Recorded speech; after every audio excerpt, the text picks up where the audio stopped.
It's Edinburgh against Ulster, live from Murrayfield. Good evening, welcome to Ulster Rugby Live. At round 15 of the Guinness Pro 12, the race is on for those playoff places with just 8 games left. With me in the studio tonight, I'm delighted to say I'm joined by Paddy Wallace and Andy Ward. It was easy for Ulster earlier this season. Do you expect the same outcome tonight? I'd love to say yes, but I don't think that is going to be the case. You know, Edinburgh's home form of late has been superb, and you know, they've really got themselves together, it seems, and you know, they've been playing exceptionally well, beating a lot of good, strong sides of late. So it's going to be a tough outing for Ulster. Yeah, Edinburgh, Paddy, unbeaten in 8 games at home. When I look at that table, they've actually beaten the top 3 teams in the Pro 12, 2 of them very recently. Yeah, they're showing great form, but I have to say, so are Ulster at the moment. We're on a rich vein of form since the doom and gloom of Toulon a few weeks ago. You know, that's coincided with obviously players coming back to form and coming back from injury, and no better player to come back into the starting 15 than Ian Henderson tonight as well. Yeah, just what kind of boost does Ian Henderson coming back give Ulster tonight? Oh, the guy's a machine. I mean, he's spent what 6 or 7 months or more, rehabbing and getting himself sorted. But what it's allowed him to do is get in the gym for a good session, and you know, he's come back. He's bigger, he's stronger, and you know, I've seen him in the last couple of games playing some of his best rugby, and he's just seemed so much more powerful. And even coming off a 6-month injury, to be rewarded with a 3-year contract as well is a massive boost, both to Ian and both to Ulster Rugby as well. Okay, thank you for the moment. Let's hear now from the Ulster coach, Neil Doak. You're back in the top 4. It's a position that you certainly don't want to relinquish, is it? No, definitely not. Look, it's very, very tight up there. 1 win, 1 loss, you know, and it chops and changes. You know, this is a big month, you know, for a lot of teams. You know, a disruption with the Six Nations, players coming in, going out, and not knowing maybe at the end of the week, you know, who you've got available, and preparation's a little bit difficult, you know, and I think the teams that can cope with that, you know, and get a really solid platform over the next month are going to be the team that, you know, cements that sort of top 4 position. And finally, how big a plus is it having Ian Henderson back in the starting 15? Yeah, look, it's huge for us. You know, he's a quality player, and obviously he got a little bit of exposure in international rugby in the last couple of weeks. You know, he hasn't played a lot of rugby, so it's great that the national system has released him this week, and hopefully he'll go well tonight. Thank you. Well, let's see how Ulster get on this evening in the company of Jim Neely, who was asking the questions there, and Ryan Constable. Well, good evening, Stephen. It's not too bad here at I was going to say Ravenhill there, but at Murrayfield, not quite the capacity crowd of last week. Ulster made just 1 change, and as has been discussed, a very significant one. Ian Henderson, released from international duty, comes into the second row for only his 2nd Ulster start of the season, and from number 6, Roger Wilson captains the side for the 6th time this season. Behind the scrum, 1 change as well. Stuart McCluskey back into inside centre, wearing number 12. Craig Gilroy, who's passed the 100-point mark, or the 100-cap mark, I should say, with 2 tries last week. And Ian Humphreys is on 99, so 1 more to go for him.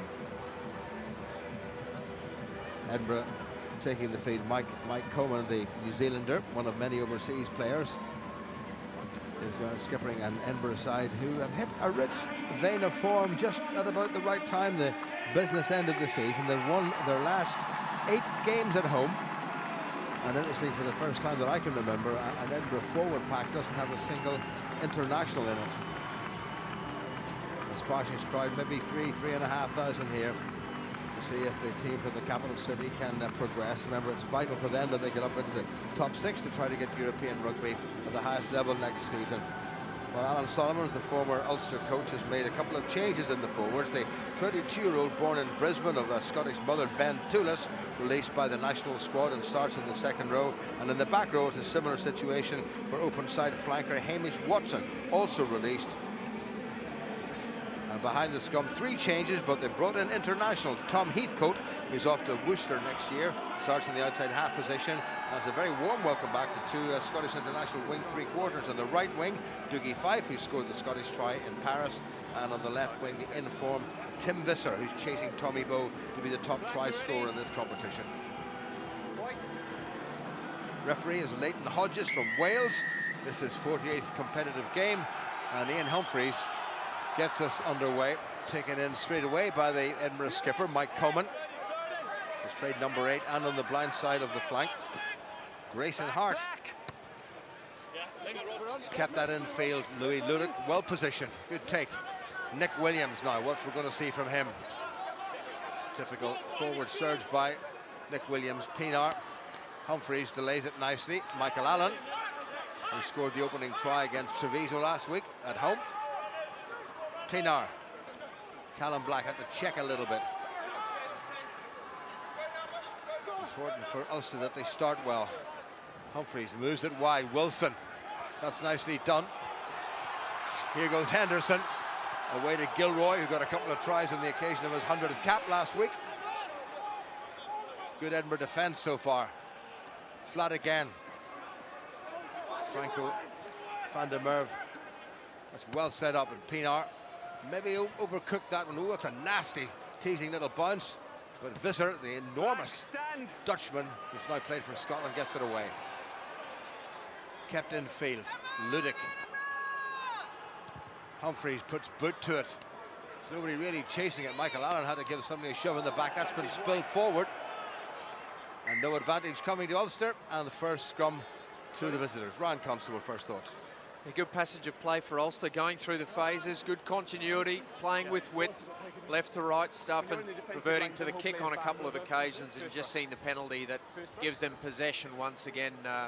In this field at Murrayfield, it's vital that as you walk off the bus, you're ready to play this game, because the occasion and the crowd and the atmosphere isn't going to do it for you. You need to be mentally prepared and ready to go from the kick-off. Well, you can see by the vast sways of empty seats that it's nothing like the intensity of the international last week.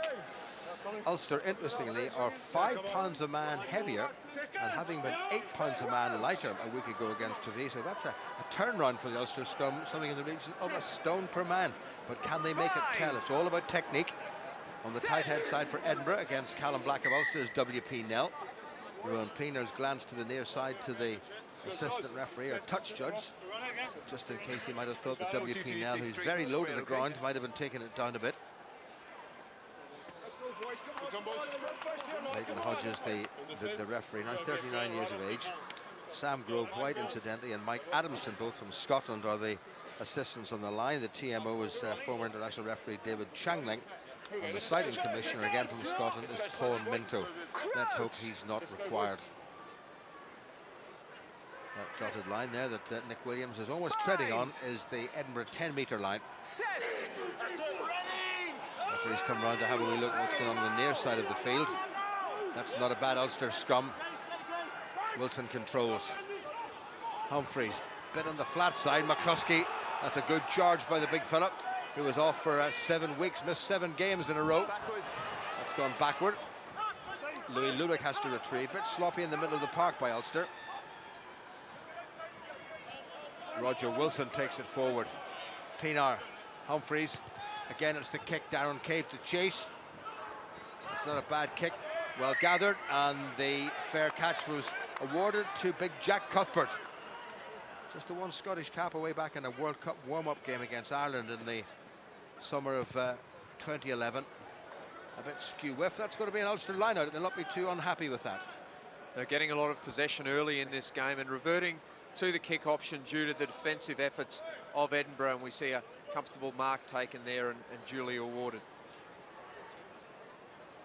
Rob Herring On the middle of it. deputising yet again for Rory Best, doing a pretty good job. Interesting to see Ulster's alignment in the backs. Nick Williams standing out in the 13 channel. Darren Cave slotting in at 12, switching places with McCluskey. A little bit of variation going on. Be interesting to see what option they use from that setup. Well, they've done the first bit and they've won the ball. That was Henderson. That looked forward. Clyde thought it was forward. Referees let play go on. Pinar, there's Williams. Didn't quite get it from first phase, but he's got it from second. And again, it's coming back rather sloppily on Ulster's side. Darren Cave has to take it on himself. Pinar looking to move to his right, and he does just that. McCluskey looking very strong. And again, Ulster make it available at the breakdown. Anton Bresler trying to disrupt. Herring. Ulster up to the home 10-metre line. Pienaar again. Niles Cave, that's a bit better. Oh, well, it's not going too well for Ulster. A lot of clever little moves haven't just paid off, but they've still kept possession. Pienaar again. Callum Black has to ride the tackle of Ben Toulis this time. Michael Allen, Wilson. Advantage off Black. Came off an Edinburgh hands to the referee. You may have heard him saying advantage off Black. It's very scrappy, Ryan.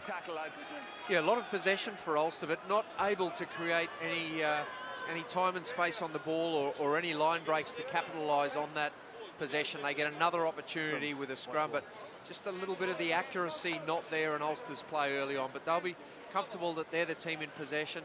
Edinburgh forced through a very heavy workload early on. That looked definitely forward as Stuart McCluskey took the flat pass, or forward pass, it seemed, from Ian Humphreys. Over 6 minutes gone, and Edinburgh, apart from catching the ball from an Ulster kick, haven't had their paws on it. And the surface is looking great. Conditions conducive to playing ball in hand rugby, and Ulster now just looking to go to their playbook again and see what option they've got.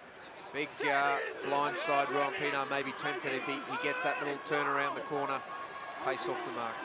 You need to get the right shoulder, and they haven't got it. Roger Wilson controls not terribly well. He has hands in there. Referees let play go on, and there's a sloppy scrum from Ulster.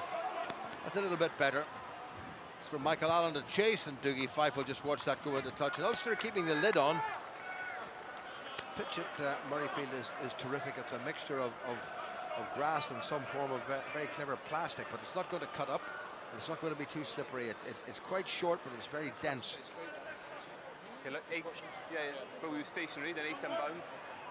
Scrum is over. Neil Cochran, one of less than a handful of players in this side, born here in Scotland's capital. Former captain of the Scottish under-21s, and that's big Rory Sutherland. Came through from the Hoyk Academy, a great rugby school. Here's Cochran. Good challenge by Ulster, but Cochran swept it in himself. It's good work at the front. Good driving by the Edinburgh pack. They've got across their 22. Stay. Henderson grafting away. That's well kicked by Grayson Hart. Oh, well gathered in by Edinburgh. As Dougie Fife took it in. Tom Heathcote decided to come back inside. He's been well tackled by Herring and by McCluskey. Hart again. Nick Williams up very quickly. What a thumping tackle that was. And Cochran wasn't held, and he's got away. And this is good stuff. It's Roddy Grant. Oh, this is wonderful stuff. Hamish Watson and Edinburgh, really having been under pressure for 7 or 8 minutes, have now bounced right back. Good transfer. Is he in the corner? It's pretty close. It looked like Phil Burley may just have squeezed over out of nowhere whatsoever. And Ulster have missed a tackle, and the try has been scored. And Edinburgh have bounced straight back and done to Ulster what Ulster should really have done to Edinburgh. Yeah, that weight of possession, unable to create any real meaningful chances. Edinburgh get their first meaningful possession in opposition territory. Started off by a very clever box kick. It was short, excellent take, and then it's the speed of the recycled ball that has Ulster retreating and Edinburgh advancing.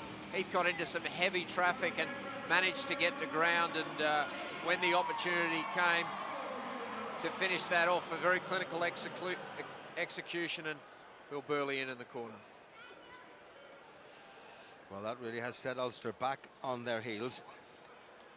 Played 32 times for the Waikato Chiefs in Super Rugby, a New Zealander. And this is Tom Heathcote, born in Aberdeen, off to Worcester next season, much to, I think, the annoyance of Edinburgh.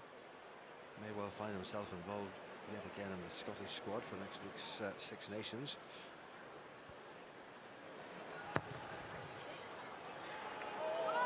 And he's just not quite brought that in, so a bit of a let-off for Ulster, but they've conceded 5 points when they seem to be in a position where they could go to score themselves. And away went Cochran, and somebody should have brought him down. Good transfer by Grant. Watson with a great burst of acceleration. And though Michael Allen covered back well, Edinburgh had front foot ball and good transfer. And that's a try that really also should not have conceded. What Edinburgh were able to do was get quality of possession from the breakdown on 2 occasions during that passage. They got really quick quality ball. That didn't allow Ulster the time to be able to reset their defensive line. Well, that will give Edinburgh such a lot of confidence. That ball was inside the 22. Grayson Hart's made a lot of ground. Ludick took it in. Here's Williams. Into the Edinburgh half. Pienaar. Humphreys had to stretch a little bit for that. That's a bit better. Michael Allen. He's made some ground. Good support from Darren Cave. Number 13 there is Sam Beard for Edinburgh. Humphreys. Mike McComish playing his 4th consecutive game. It's all a bit cramped looking over there. Van der Merwe gets it away to Henderson. Good ground by Ian Henderson. Better stuff by Ulster. Humphreys just put a little fade in that. Rob Herring took it on. Pienaar again. Better stuff now by Ulster. Humphreys. Sorry? Gilroy comes spiralling off that right foot of his. Referee's got the hand out. Is there maybe advantage coming to Ulster? Pienaar strong enough to hold off the tackle. Williams equally strong, if not more so. Ulster being patient, which is what they'll have to be. Roger Wilson. Now Pienaar. Cave does well. He's made about 10 precious meters. Pienaar again. Back inside to Williams. This is better stuff by Ulster. As long as they keep possession, they've got advantage, it seems. And Humphreys has danced nicely. The Edinburgh line within touching distance. Also really need to score here. Ludick in the outside half position. Taken by Roddy Grant, who's taken out by Roger Wilson. Williams picks up. Oh, it's spilled forward. And the referee had played advantage. And I think he's coming back for a scrum to Ulster. So a good bit of pressure there by Ulster. Yeah, very composed stuff going through the phases. A couple of little mini breaks there and capitalising, getting the ball security right up until the last minute where an infringement where it was illegal from Black, and hence the opportunity for the scrum to reset. If it's on these half breaks with Kieran, you know, saying that's me. The runners are taking so every time. Look, there's a difference between a dummy runner and a clear obstruction. So look, if you buy a dummy, that's not my issue, that's yours, okay? But we can't be past it. Well, Mike Coleman is arguing with the referee. I understand what you're telling me, but if I see anything clear and obvious in terms of obstruction, then certainly. A difference between a dummy runner and somebody actually taking out the man deliberately, I think, was the gist of it. Mike Coleman not altogether happy. What Edinburgh are doing very well is that decision-making at the breakdown. They're not unnecessarily putting bodies into the ruck when the ball is lost. They're resetting their defensive line. When they see an opportunity to either slow the ball down or create a turnover, they then commit more players. So whilst they're finding it hard to break down that defence because Edinburgh are flooding those defensive channels with superior numbers. Coming up to 13 minutes played, 5-0 to Edinburgh here at Murrayfield. Most important scrum of the game so far. Ulster only a matter of 5 meters from the Edinburgh line. And given that weight advantage, we might just be able to squeeze something out of this, but we'll have to wait and see. And Pienaar told to put it in. Good strike by Rob Herring. Now can Ulster just drop the backsides and get the hips moving? Williams picks up. Here he goes. He's well tackled.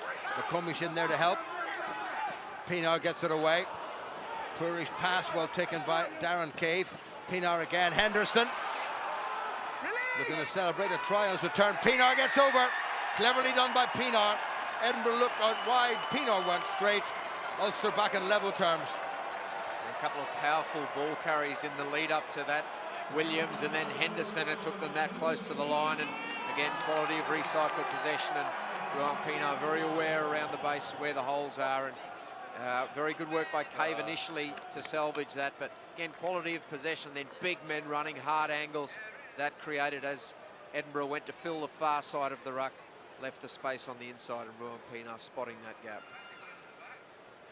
Well, Pienaar just gave a little dip of the right shoulder as if he was going to pass it wide, and then he went straight. And here was the man himself to convert his own try to give Ulster the lead with just under 15 minutes played. Still on the back on Ulster's strength and conditioning coach Johnny Davis, who's done such a fantastic job in recent seasons. No mistake at all with the conversion, and Ulster having conceded an early try, have scored one of their own, and it's been converted. So 14.5 minutes gone, 7-5 to Ulster. The territory and possession certainly in Ulster's favour, and that's starting to show on the scoreboard now.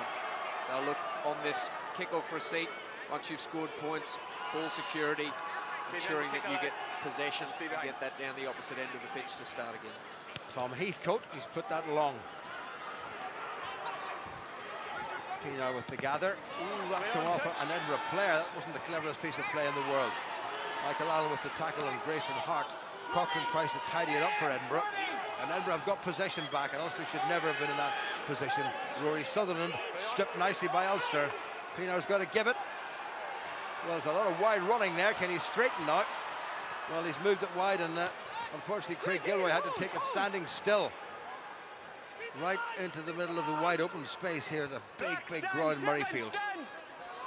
Michael Allen needs somebody with him. That's a dreadful kick. Well, that's straight into the welcoming arms of W.P. Nell. Michael Allen won't want to see that one again. Grayson Hart into a bit of space for Allen to chase back. Here comes Cuthbert, and Allen bundled into touch. Offside in the 10, number 7. And referee has given a penalty against Ulster and against Mike McComish, who didn't retreat 10 metres when that kick was made. Sloppy stuff from Ulster, really. It's always difficult when that kick goes up and it doesn't go a great distance. The forwards who are already gone through a big workload have to start retreating out of that channel, and it's not always the easiest thing to remember to do. It was a clever enough kick, and Cuthbert was making a bit of ground. Michael Allen did well to get back, but the penalty had already been awarded. There was no advantage to Edinburgh from it. And Tom Heathcote, who missed a conversion of Edinburgh's try with this attempt to restore the lead for the home side.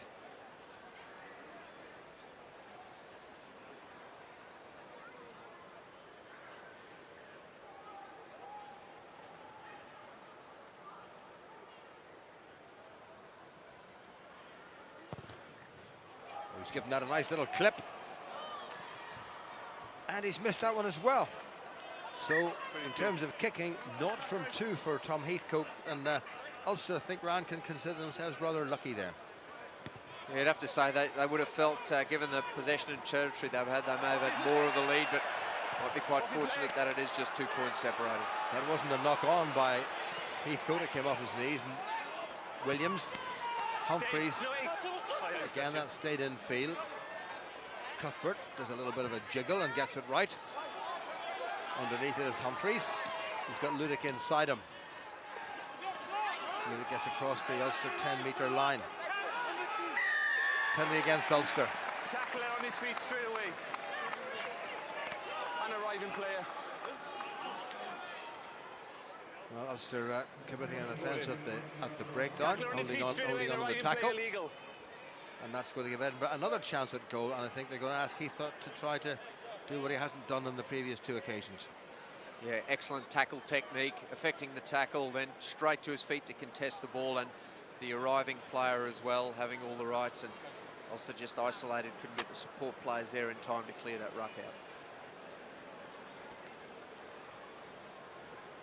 He's been quite busy around the park. The gentleman with the hands on his hips there, Neil Cochrane, spent 9 years playing club rugby in England before coming back to his native Edinburgh. Played with both Wasps and with Bedford, and with Doncaster and with Rotherham.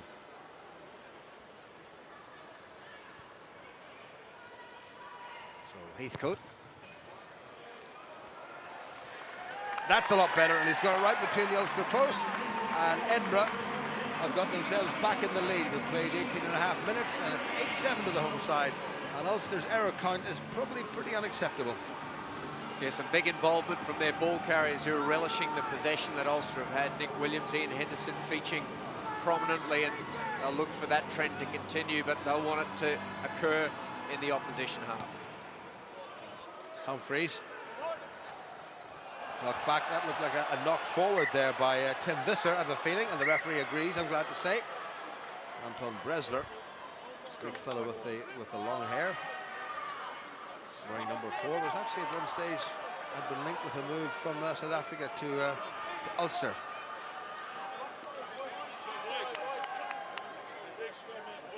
Tom Heathcote, formerly of Bath, and on his way back south to England. Big Edinburgh pack, not the heaviest pack in the world, but there's plenty of height there. Two enormous second row forwards.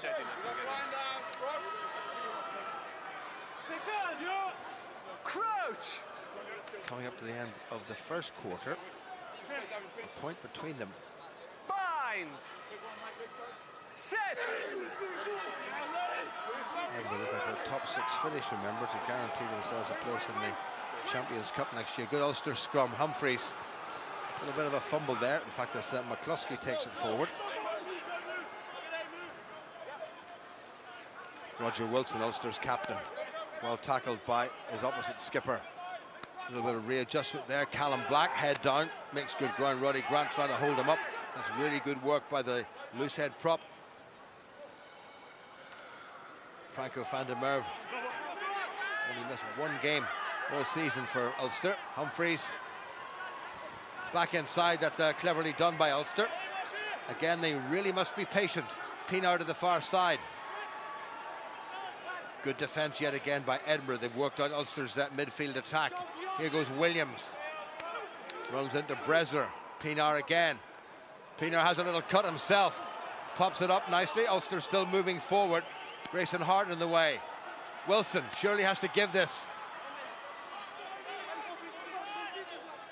Edinburgh man in the way. Backwards. Well, it's gone backward. Somebody needs to kill that. And this is awful by Ulster. This is going to be catastrophic. Well, fortunately for Ulster, I think it was Darren Cave who's come back and made it secure. They really looked as if they were giving this away. The ball must be very slippery out there. Humphreys, that looked forward. Michael Allen, back inside to McComish, and it was forward, I think. Well, it's another chance really Ulster should have taken, Ryan. Yeah, a couple of passes have gone in behind. Lots of winning ball runners, but just slippery ball, maybe a little bit of dew on the ground, and Edinburgh players chasing after that ball, and not sure Dougie Fife may have been onside after that ball was kicked through, but after all of that, it's scrum around the halfway mark. Mike McComish getting a little bit of treatment for an injury. Not looking wonderful. Dougie Fife, who scored the Scottish try in Paris. Dr. David Irwin there on call. So they'll come all the way back for a scrummage. Also living probably a little bit too dangerously for the coaching team. Roddy Grant's going to have to get something put on that. It's just right at the outside of the eye. Oh, it's not too bad. It's nothing as bad as what we saw Jonathan Sexton sustain last weekend in Dublin against the French in the Six Nations. Busy time coming up for Ulster Rugby at home to the Scarlets, and then they've got home and away. They've got a couple of difficult away games. The Dragons on a Sunday, and then away to Connacht, and then what a run-in, as we've mentioned before. Leinster at home, Munster at home, and then the last game of the regular Pro 12 season away to Glasgow. Two okay? Mark's there. Mark is there. Benetton Treviso 27, the Cardiff Blues 17. That's at half time, so Treviso have bounced back from their dumping last week in Belfast. Half time, they're 27-17 to Benetton Treviso. They'll be pretty happy with that. Cardiff's poorly season continuing. Treviso, I think, had quite a few players released from international duty. So back we come to the action here at Murrayfield. It's been a very good contest at scrum time. Ulster have threatened at times to get the dominance in that facet of play. It hasn't quite materialised, but we do sense that they're feeling quite comfortable with the control they've got up front. This is the first put into the scrum that Edinburgh have had, and we played over 22 minutes. W.P. Nell against Callum Black on the Ulster loosehead side. Vian Herbst against the fast improving Rory Sutherland on the far side. And it goes. Ulster have got a good squeeze on. That's a good Ulster scrum. Well controlled though by Edinburgh. In off the wing is Dougie Fife into Pienaar. Henderson gets back and covers. Ball back on the Edinburgh side. Hart. So a little bit congested there, taken on by Bresler. High tackle by Ulster, penalty coming, referee playing advantage. Here's the try scorer. Coleman gets it away to Dougie Fife, and Ulster will come back and face the penalty. Tackle was high, don't think it was deliberate, but again, it's another example of Ulster being a wee bit on the sloppy side. An almost identical spot for this kick. Expect them to take the option, probably getting towards the back end of the range, but another kickable opportunity. Looked like the Ulster captain, Roger Wilson, went in high on Anton Breslin, the South African, playing for Edinburgh in the second row. Different angle. Yeah. Certainly was high. And deserved the penalty.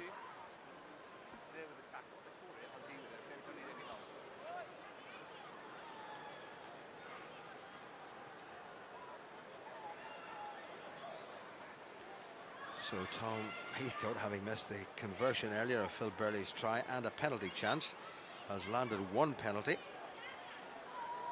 And this to stretch the Edinburgh lead to 4 points. It's a fair way out, but it's more or less straight. Needs to bring that one in. Oh, off the post. Somebody needs to catch that, and they have done. Darren Cave caught it, but he caught an Edinburgh player right in the back, so 1 out of 4 for Heathcote. But more importantly, Ulster survive. And can they get this away? Back to Humphreys. And that's not a bad strike by Humphreys. Coleman goes all the way back. Or backward. Moved wide by Heathcote. This is Cuthbert, this enormous full back. Oh, he's got through a couple of tackles there. Ulster should never have missed those. W.P. Nell, who likes to run. McCormick has him by the legs, so he'll not be doing much running. Ulster held him off the ground. And can Ulster affect this choke tackle and get the put into the scrum? Rob Herring has done wonderfully well. Back on the Edinburgh side, says the referee. Well recovered by Rory Sutherland. Toulouse. Mum came from Carluke in Lanarkshire. Born in Brisbane some 22 years ago. Taken on yet again by the Edinburgh forwards, who are getting stronger as this game progresses, and Ulster will need to get the ball back in their hands and do something a little bit more positive with it. And Ulster give away another penalty, and away goes Hart. He's gone the 10 metres, so Ulster can tackle him. But Edinburgh now with their tails up, and Ulster have to shake themselves out of what's an apparent fit of lethargy. And this time it's Edinburgh give away the penalty. What's gone wrong with Ulster the last 10 minutes, Ryan? Well, certainly lift in intensity from the Edinburgh team, and probably now reflecting on that quick tap may have been better kicking into the corner. Well, Ruan Pienaar kicked, he hasn't found touch, but he's managed to get up and tackle Dougie Fife, who's made a good job of getting away from him. Edinburgh outside the 22, so if they kick directly to touch, it's going to be an Ulster line-out, taken on by the chunky Hamish Watson. Ball is there. Manchester-born, Scottish qualified. Referee telling them to use it. Hart. Allen. Well, that's too high. Humphreys. Come out wide. Keep coming. Knocked forward. Vian Herbs, there's a wee chance if Ulster can move this. Humphreys. Advantage over. McCluskey trying to use that pace of his and his strength. It's a clever little chip for Gilroy to chase. This could be interesting. Gilroy pushes and dives. Has it been carried over the line? If it has been carried over the line, it's a 5-metre scrum, but there might be a penalty against Gilroy for a shove. And I think the referee is going to call for a 22 dropout. Well, that could have gone anyway. Yeah, end-to-end stuff, and a little bit of space. Gets on the outside and then assessing the options. Probably a good one in the end, and that ball just bouncing tantalisingly close, and must have just been over the try line, and then certainly no intention to knock it dead. Looked like it was trying to pick it up, and Edinburgh will be pretty relieved at that result. Well, a little bit more positive there from Ulster. Heathcote. Louis Ludick waits. That's not a bad kick. Well taken by Ulster and by Michael Allen. Good work by the wing three-quarter. Pienaar. Again, Humphreys had to check. That's very poor by Humphreys. Straight down the throat of Cuthbert, who was outside his 22. Humphreys again, but Ulster conceded about 50 metres. Come out wide. Pienaar. And again, it's well covered and well positioned by Cuthbert, who's all the time in the world. Keep coming, 6. Hasn't found his touch. Humphreys. A little bit indecisive there. That's knocked backward. And it's gone loose, and the referee is playing advantage. That was knocked forward by Ulster.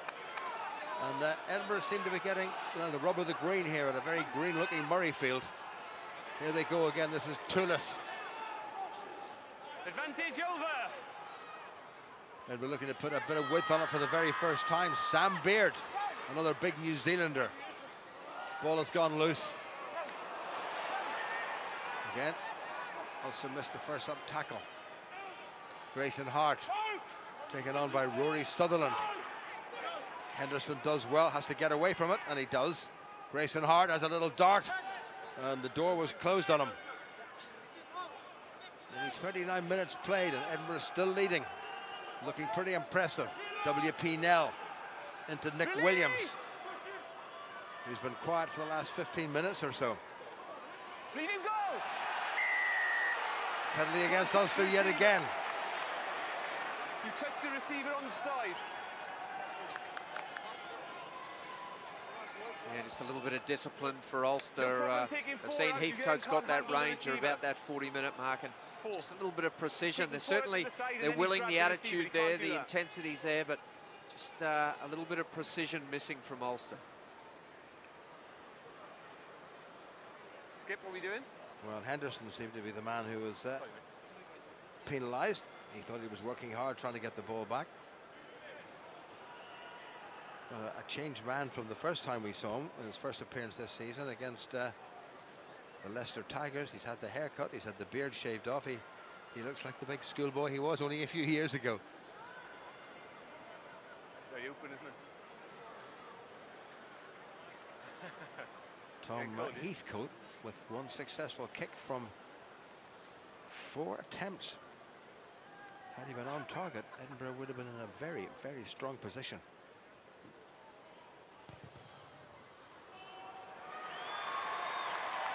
And that's a lot better from Heathcote. 2 out of 5, but more importantly, Edinburgh go into double figures. And they're now leading Ulster by 4 points. Half an hour gone. Edinburgh 11 and Ulster 7. And on balance, Edinburgh probably deserve to be in the lead.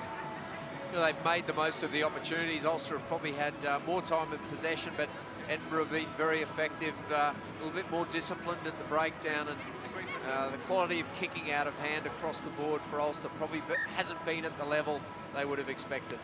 The Ulster's passing has not been good. Far too many passes have gone high or behind the receiver, which has slowed everything down, and Edinburgh have won it from the restart kick. And here's Hart. That's going to drift straight into touch. Ian Humphrey stepped in, so it's going to be a line out to Ulster at the point on the touchline from where the ball was kicked. Ulster need to get back into this game before the interval. Mike Cohen from Nelson in New Zealand. This is 26th appearance for Edinburgh, his second season with the Capital Club. Ulster have shortened the line out to 4 men. Step up. Williams and Mike McCombie's taking up positions in the middle of the field. That's well won by Van der Merwe. Better pass. Humphreys. Okay, straight in, head first. I think he's okay though. He's made it available. Slow ball. Humphreys. McCluskey. Being given no room whatsoever by an aggressive Edinburgh midfield. McComish. Ulster doing the punching down the middle. Now they'll have to do the stretching. Here comes Pienaar. Humphreys. Gilroy. Phil Burley was having none of the spiral from... Ulster might just have lost that on the ground. Great counter-rucking by Edinburgh. Ulster not being aggressive enough at the breakdown. Taken on once again by the chunky little Edinburgh hooker. Grayson Hart. Heathcote. Again, first tackle, not just secure by Ulster. I think they may have won that on the ground, and the referee's got the hand out for the knock-on. No advantage to Ulster, who'll need to do something now. About 7.5 minutes to the interval. And Ulster just slightly out of sorts, Ryan, I have a feeling. Don't know why. Yeah, they're certainly playing with plenty of enthusiasm. Ball carriers making themselves available. Just some of the little finer things not quite going according to plan. And see a huge hit going in there from Phil Burley on Darren Cave, right in the defensive line. And all the hallmarks of a typical Alan Solomon's coach team, Edinburgh. Really high work rate in defence, playing for each other, physical at the breakdown. And Ulster just found it hard to unpick that. A few little basic errors, a little bit of indiscipline. But this game's certainly there. 4 points separating the sides. Edinburgh could have been further away had their kicking from ground been slightly better. And Ulster a bit of time to reassess. Forwards go into a huddle, backs come together and try and work out a way to break down this very effective Edinburgh defence. And with the fast closing end of defence, you think there's a case for maybe just a little dinky kick over the midfield? Yeah, I'm sure they'll be poring over the options at half-time, but the kicking out of hand hasn't been particularly effective either. The chasers haven't been able to contest the majority of the ball, and I'm sure that's something they'll address at half-time. It's just those little 1%ers that Ulster aren't getting effective, but I still think they'll feel comfortable that they're well in this game. Well, there's a couple of Ulster stalwarts who travel just about everywhere. Very distinctive jackets. I'm not sure I'd be staying on one of those, but to be quite honest, it's certainly worth travelling in them. Bit of a stoppage while we wait for the scrummage. Mike McComish, who looked to be really playing a bit part in Ulster's season, has been starting now for the 4th game in a row. In the middle, Neil Doak. On his left, Johnny Bell, who's off to Gloucester to join David Humphreys there. Another European Cup winner from 1999. How long ago was that? 16 years and a wee bit now. Is on Neil Doak's right, just out of camera, Alan Clark, the hooker. So 7 minutes remaining. Ulster with 7 points, but Edinburgh with 11. Edinburgh very much the form side at the moment. Well, we all thought Ulster turned a significant corner when they walloped the Leicester Tigers, but they're taking a wee step back so far tonight, but still a long way to go.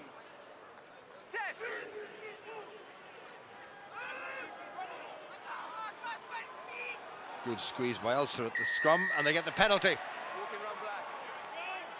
Edinburgh walking the scrum round illegally. You've got to push straight, you can't wheel it round, which means that one prop pulls and the other pushes, and it's a whip round movement, and the referee has penalised Edinburgh, and Ruan Pienaar has immediately indicated that he wants to go for the post. Right decision at this stage of the first half? Yeah, still plenty of time left and within range of Ruan Pienaar. We've seen scrums on a couple of occasions. They've looked to be heading that way, and then Edinburgh have managed to maintain the integrity of their scrum, but on that occasion all went sideways and the penalty very quickly awarded. Nick Williams thought he was up and away, but they've come back, and it's going to be a penalty by Pienaar.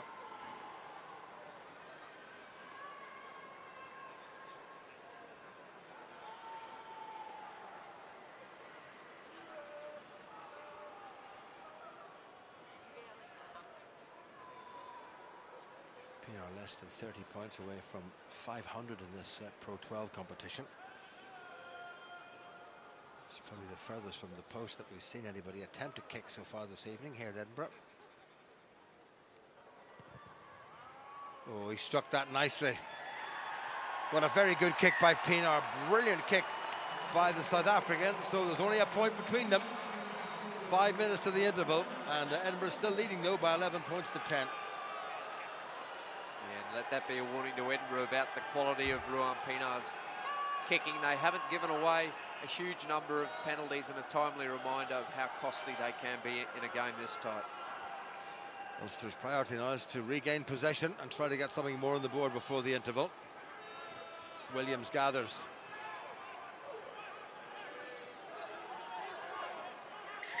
Oh, for goodness sake. Holding on in the tackle, and straight away Ulster have just about gifted Edinburgh 3 points. Well, we've seen it all game. Excellent technique at the breakdown from the Edinburgh players. They're getting into that position over the ball extremely quickly. Nick Williams, more often than not, gets a dominant ball carry in, and he gets over the advantage line, and there's not enough Ulster players there quick enough to dislodge the Edinburgh player, who has all rights to the ball as he's standing upright. Nick Williams bumps the first one out of the way, but it's that next player in. Looks like it's Cochrane again, who's affected a number of those turnovers. But the onus must lie on the Ulster supporting players to get over Nick Williams, who it was on that occasion, and protect that ball. Well, Cochrane was in very quickly, and Williams guilty of hanging on. And can Heathcote punish him? Indeed he can. So having got themselves back to within 1 point, Ulster now find themselves 4 points adrift as half-time approaches. Just about 3.5 minutes to go, and Edinburgh back in the lead. Well, they were in the lead, but they're still in the lead, but this time it's by 14 points to 10. Ulster playing at about half pace, you would think, and making a lot of fundamental errors, giving away altogether too many penalties. Humphreys giving that a fair old lick. Gathered in by the skipper, Mike Coman, who's done a good job here at Edinburgh. Heathcote. Humphreys underneath. Well taken. Williams gets it away quickly. Ludick, change of direction. This could be interesting. Humphreys decides to kick, and not very cleverly. Cuthbert. Edinburgh now from inside their 22. I've seen the ball go inside Ulster's 22. Humphreys. Down to Dougie Fife. Tackled by Louis Ludick. Grayson Hart. Hamish Watson got away from the tackle of that Vian Herbst. Well held up by Ulster, but Edinburgh, I think, have got it to the ground. Yes, they have. Grayson Hart. Toulis. Well tackled. Good aggressive stuff in the middle of the park by Ulster. Will be kicking themselves for conceding that penalty. That's a nicely struck kick. Well taken in by Ulster. Good work by Michael Allen on the charge. Pienaar. Van der Merwe. Well, there's nobody of any great pace out there. Roger Wilson has to take it on. Runs into Tim Bissert, and that's gone backward on the Edinburgh side as Wilson tried to squeeze it back. All Edinburgh have to do is keep the lid on this. There's 2 minutes remaining of the first half. Good tackle there by Ulster. Ball's knocked forward by Edinburgh. Referee will play advantage to Ulster. And they have the advantage. Knocked on by Black, says Leighton Hodges, and Ulster have what may well be the last set piece of this first half. Yeah, scrappy first half. Given the conditions, we thought we may be in for a bit of a spectacle, given Ulster's run of form recently in the try-scoring department, but it's just been those little errors that have robbed them of any continuity. A couple of passing errors, ball going behind, few turnovers at the ruck, a little bit of indiscipline that's given away penalties, and very stop-start affair. Ulster certainly be looking for a much smoother second half. Neil Cochrane getting a little bit of treatment, the Edinburgh hooker.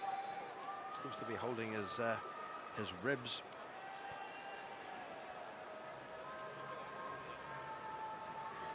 Hope for his sake he hasn't popped a rib cartilage. Just what you want as you're about to go in and set for a scrum, an issue with the rib cartilage, but he's been outstanding in this first half, responsible for a lot of that disruption at the breakdown. Really good body position over the ball. Well, into the final minute of what's been a scrappy first half and a poorish first half from an Ulster perspective. One highlight, the try by Ruan Pienaar. Otherwise, it's been mostly Edinburgh in terms of certainly territory. And their error count has been minimal compared to Ulster's. Crouch! It's the Edinburgh 10-metre line. Set!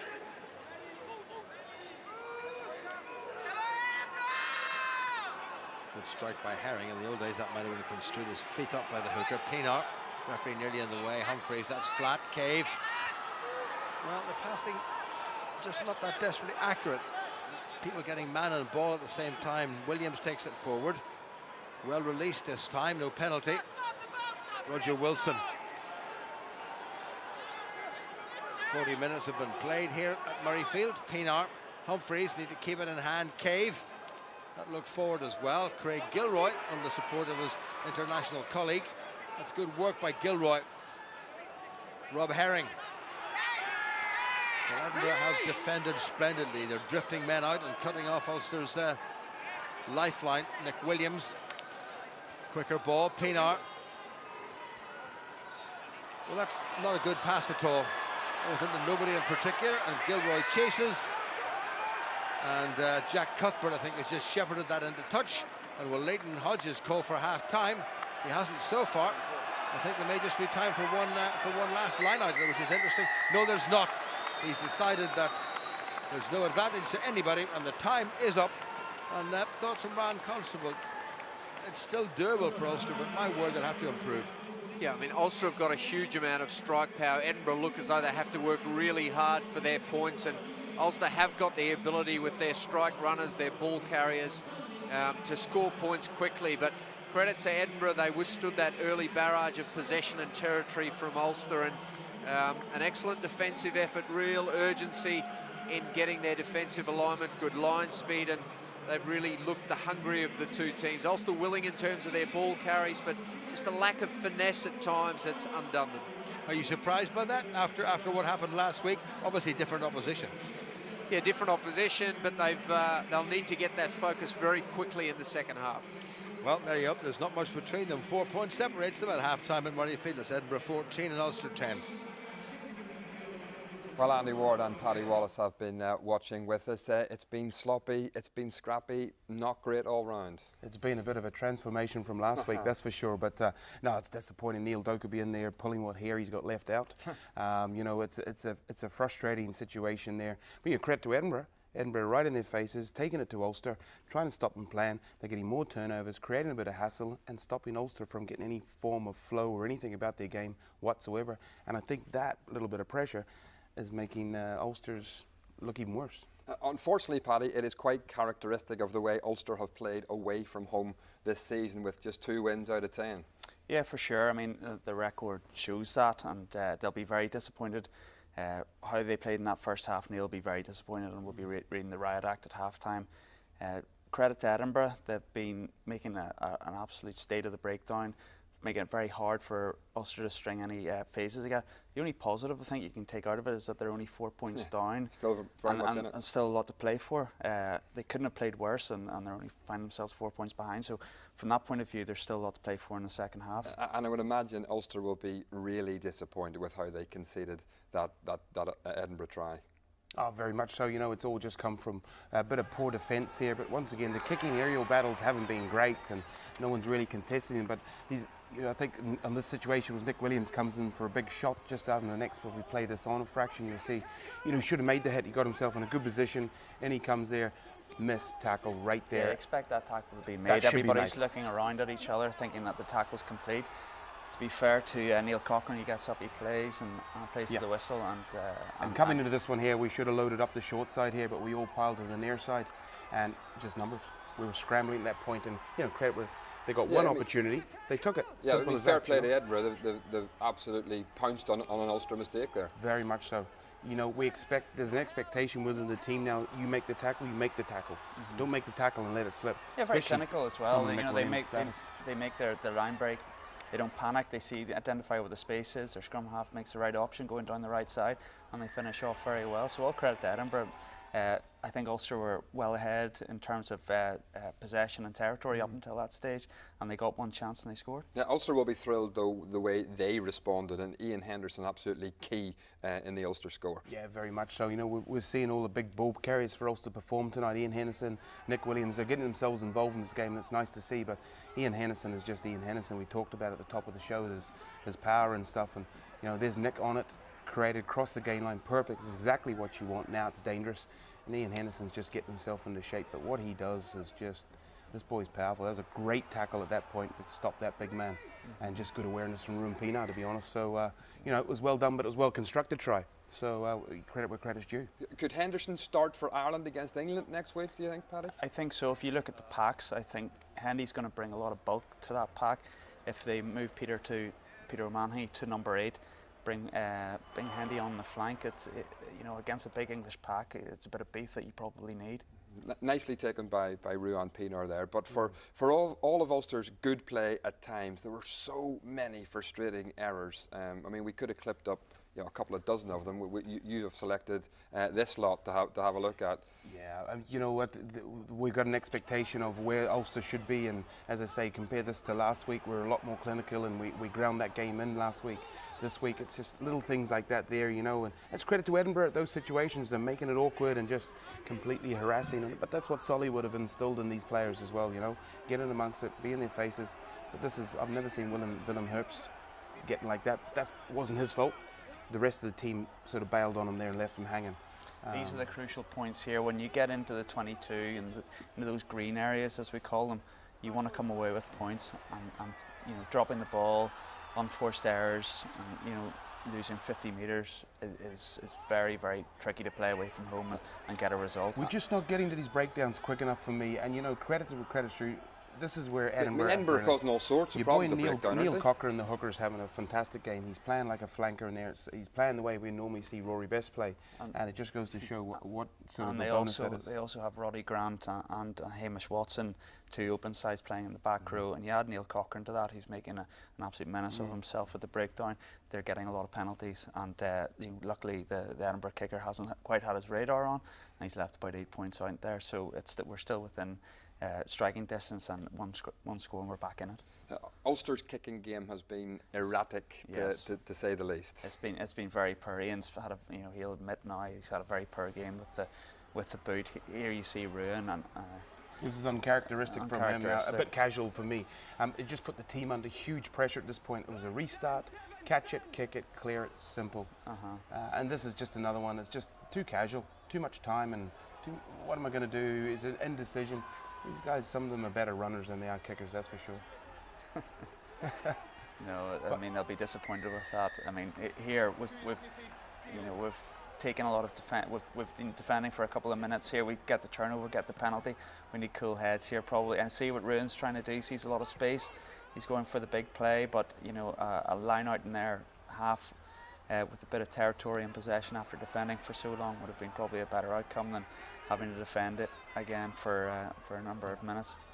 Again, Ian would be very disappointed with this. Just come off the side of his foot and puts the pressure back on Ulster again. But, you know, there's an expectation. There's a flat kick. You know, it's just kick after kick here at the minute, and it's just we're putting ourselves under so much pressure and needless pressure, and the team is just all of a sudden, from a position of we should be in control, we're scrambling 24/7. There's no continuity with the team and putting things together, passes backwards. Like he's got a whole team in front of him. We decide to run the thing and put in a pretty average kick.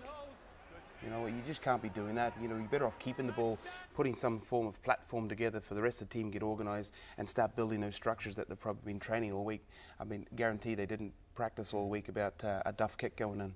You know, so the rest of the team, it's just the knock-on effect from bad kicking, continuous, can be quite big. And then when Ulster got themselves right back in the game with a penalty, direct from the kick-off, infuriating again, and it has happened quite a lot this season. It is disappointing. It's the third set piece kickoffs. They call it our exit sets, and it's very important once you receive a kickoff that you come away with either the opposition team having a set piece in their half, or you retaining possession. And unfortunately, we've had one kick charge down, and we've taken one ball back and got it turned over by Neil Cochran again, which led to 3 points straight back on the board for Edinburgh. I mean, as we can see here in the video, they've been very good at the breakdown, and Ulster have conceded quite a few penalties from that. So they're just cheap penalties for me. So how do Ulster fix this second half? Well, they just got to be a bit more proactive come breakdown time and understand. Listen, Edinburgh, for me, at this 40 minutes, have created very, very little. But what they've done, they've been very dynamic at it. Their clean out of the rucks is more dynamic than Ulster's and so forth. Here's a cheap penalty against Ian given away there. But, you know, there's different circumstances. But he seems to be fighting a bit of a battle on his own there at times. Just 1 point, I think their kicking game needs to improve massively in the second half. They need to be better in the air whenever they're contesting the kicks from Ian. I think the kicks need to be a lot more accurate as well from both Ruin and from Ian. And things will turn around. I think we'll then, if we win that battle, we'll develop some territory and some possession. And as you can see, when we do have that, we're capable of scoring tries. You made it sound very easy.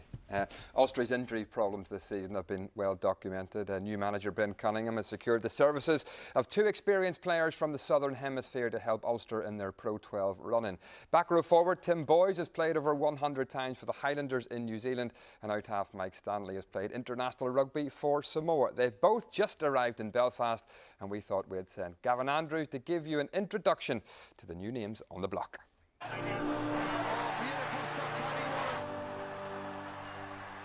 delight for David Humphreys.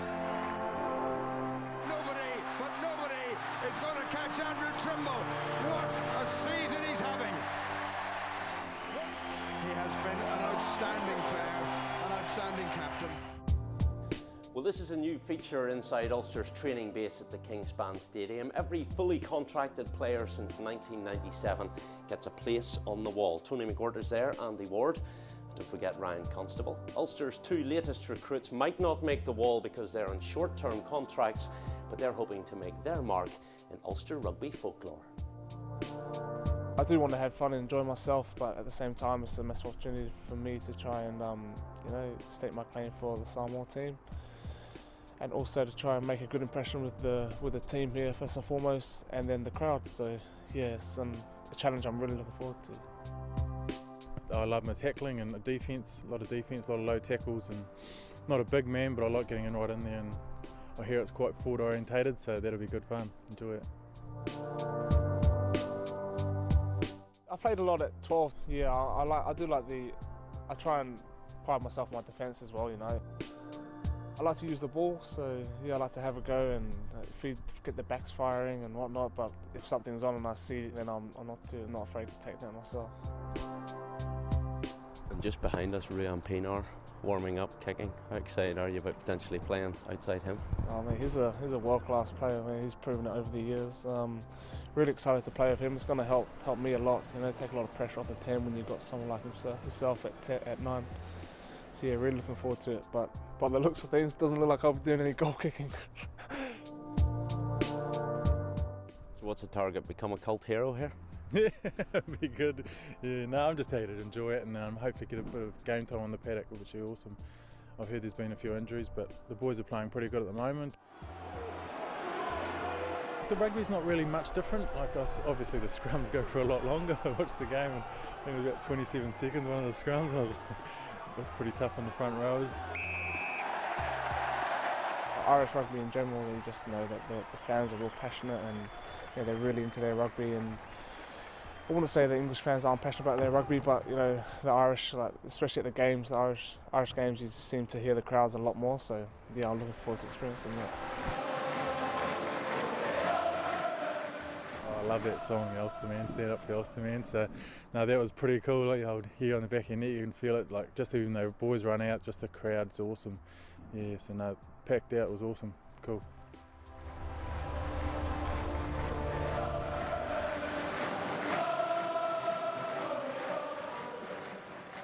And we look forward to seeing them in action. The teams are back out for the second half at Murrayfield. Let's rejoin Ryan and Jim.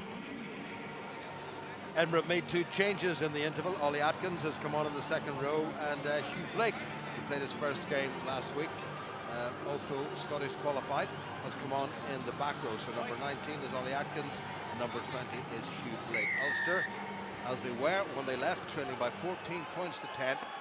So it's Edinburgh with that 4-point cushion getting this second half underway. That was taken in straight away by Van der Merwe. Callum Black assists. Pinar is shaping up, one thinks, to kick down the far touchline. He does just that. Just put just about the right on it. Well taken there by Edinburgh. Good work into the ground by Anton Bresler. Ben Toulis, having had his 40 minutes, has gone off. Not going to be risked, I think, for fear of being injured for the international next week. That was a good kick by Grayson Hart. Well taken by Louis Ludic. And he's made it available. Better stuff by Ulster. Humphreys gets it away. Cave. That's into a fair old bit of space, and Cuthbert goes back, and it's sat up nicely for Edinburgh's enormous fullback. Skewed that slightly. Well taken by Humphreys eventually. Pinar. He has a glance. A lot of kicking again in the second half, and again that's a little bit better from Ulster. Well done by Michael Allen. Play on, says the referee, though it bounced back into an Edinburgh hand. Allen was the only person really chasing that. So the ball back at Edinburgh's court. Ollie Atkins, who's replaced Ben Tula, sets it up. Use it! Grayson Hart told to use it. Chase for Tim Visser. Well, he's so big, he's got in front of Craig Gilroy. Edinburgh now on the front foot again. Good work again by the Edinburgh pack, and good tackling there by Roger Wilson, Ulster's skipper. Hart. Heathcote gets the ball from underneath the body of Darren Cave. Referee's playing advantage, and Ulster have conceded the first penalty of the second half. Darren Cave got himself offside. I don't think this is kickable, but it's not what Ulster wanted, Ryan.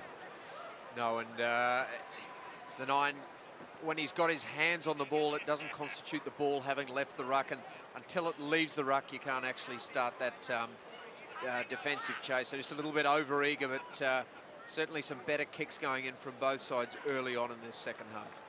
Well, having had Ben Toulis and Hamish Watson released by the Vern Cotter, the Scottish national squad, I suspect that a deal has been done that they only played the 40 minutes, and they've gone off, as we said, to be replaced by Ollie Atkins in the second row wearing 19, and Hugh Blake playing in the back row. Well, he had a 50% kicking record in the first half, Tom Heathcote, and this is just about, I would think, at the very end of his range. Oh, he's got under that nicely. That needs to carry, and it might just, and it hasn't made it. Well, that's 3 out of 7 attempts by Tom Heathcote, but Edinburgh still leading by 14 points to 10. Yeah, and Edinburgh will be hoping they're not looking back on those missed opportunities if this ends up being a tight game, which indications at this point are that it will be. That's gone into no man's land. Ulster need to be very quick, and they're up pretty quickly. Cuthbert tackles and gets away from a tackle. Again, sloppy work by Ulster initially. Those tackles have to be made straight away, and Edinburgh have got the ball back.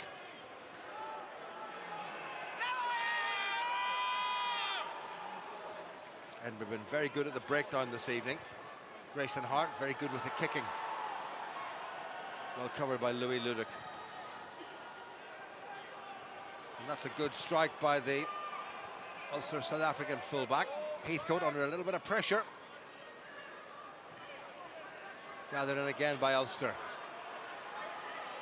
Nice to see Ludick having a bit of a run. He didn't get too far. Pienaar decides to keep the lid on it. Needs the bounce to be kind, and Cuthbert is there, and it's gone into touch, and that's given Ulster a really good chance. Well, that's a rare error by the Scottish international Jack Cuthbert, and what a position and what a good kick that was by Ruan Pienaar, and they needed his just impetus there. Yeah, we called for some better quality kicking in the second half, and it was a fairly easy take in the end, but that mistake affords Ulster a perfect opportunity early in the second half to get some points on the board. Well, they're 5 minutes, or 5 meters, I should say, from the Edinburgh line. Rob Herring's throw has got to be right, and it is. Well taken in by Henderson. Edinburgh coming to try to block the Ulster drive. Nick Williams at the back of all that. Ulster churning forward. Edinburgh have squeezed them toward the touchline. Ulster have conceded a few meters. Williams back to Pienaar. Taken on by McCluskey, who's helped by Cave. Pienaar first at the breakdown. Oh, good line by Michael Allen.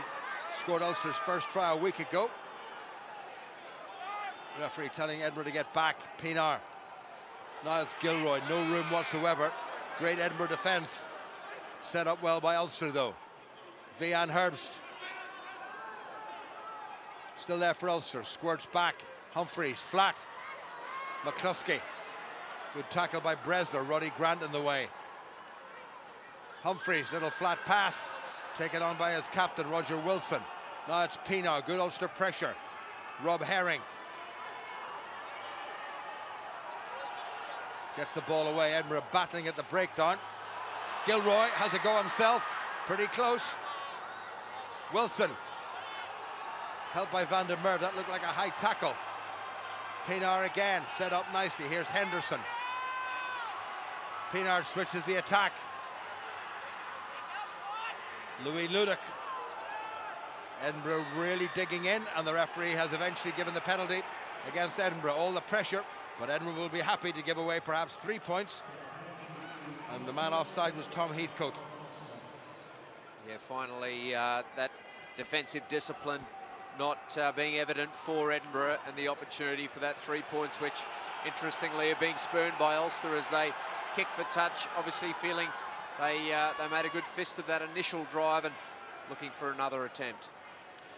Well, Edinburgh read it well. The ball was taken in the last 5-metre line out by Ulster at the front, and Edinburgh squeezed them toward the touchline, and Ulster never really seriously threatened the Edinburgh line from the set piece.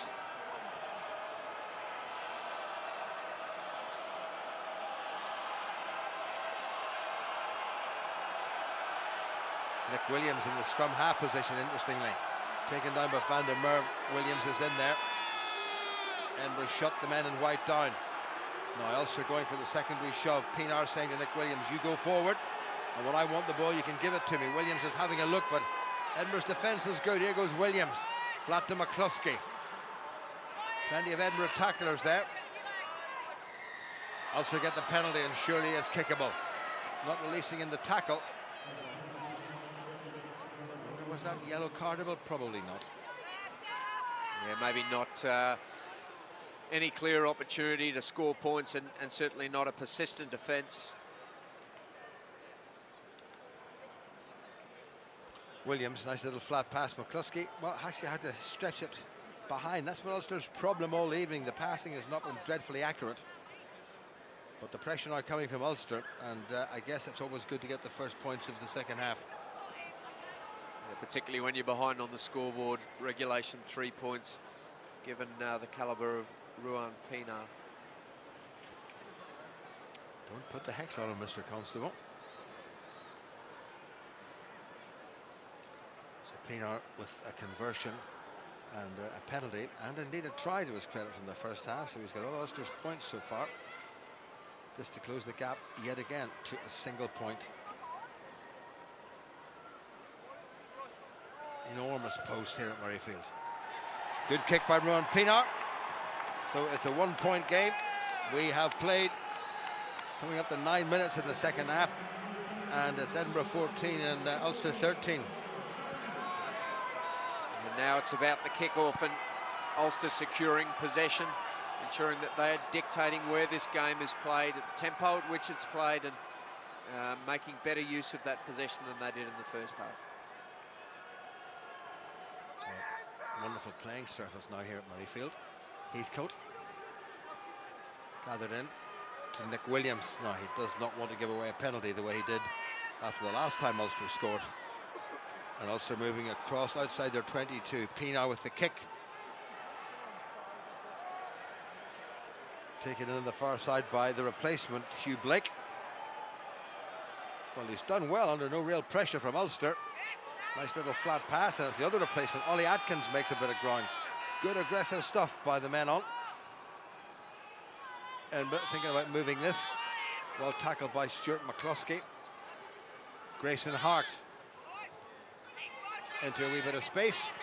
Gathered in nicely by Humphreys. And again, all too easy for Jack Cuthbert. Craig Gilroy underneath it. That's straight into touch, and Ulster will get the line out, and Gilroy sprints up looking to see if there's anybody going to take the ball from him. That's a couple of errors Jack Cuthbert has made. It's not just his night, fortunately for Ulster, to be fair. Yeah, a couple of elementary errors. He'll be disappointed with those, and it's costing Edinburgh that territory, putting them under a huge amount of pressure defensively, and Ulster now starting to really find a way into this game in the second half. Set piece again, opportunity to get that primary possession. Williams and McComish out in the midfield in their shortened line-out. Good take by Wilson. Pienaar, Humphreys, back to McCluskey, sells a nice dummy, strong enough to keep going. Pienaar again, now Wilson. Poor pass, but Humphreys did well. Ulster move it wide. This is Louis Ludick into the 22. Good clearing out by Darren Cave. Now it's Henderson. Nice little flat pass to Williams. Gets it away now to Cave. Cave's over. Ulster have struck back right at the most important part of the game. And Darren Cave's done it again. Terrific try by the visitors. Yeah, we said Ulster have that ability to strike, and once those errors gave them that territory that they needed, then Nick Williams, who's been prominent throughout, and is noted for that offloading game. It's Darren Cave, who's been in superlative form for Ulster and just can't stop scoring tries. Well, it looked a little bit messy. That was a lovely pass, though, by Humphreys, and Louis Ludick did exceptionally well. He sucked in a couple of Edinburgh defenders, and this was all about getting the pass right. Little soft offload by Ian Henderson, and Nick Williams back inside, and the ever-present Cave has scampered round for his 25th league try. Yeah, Williams, you see, bumping the first tackle, controlling the second contact, and then the awareness and the skill set to be able to offload to the on-rushing Cave, who picks wonderful supporting lines off those offloaders and gets in for another one. Ruan Pienaar has added the conversion, and having been behind at the start of the second half by 14 points to 10, Ulster now leading by 20 points to 14, and Cave gets in for another try.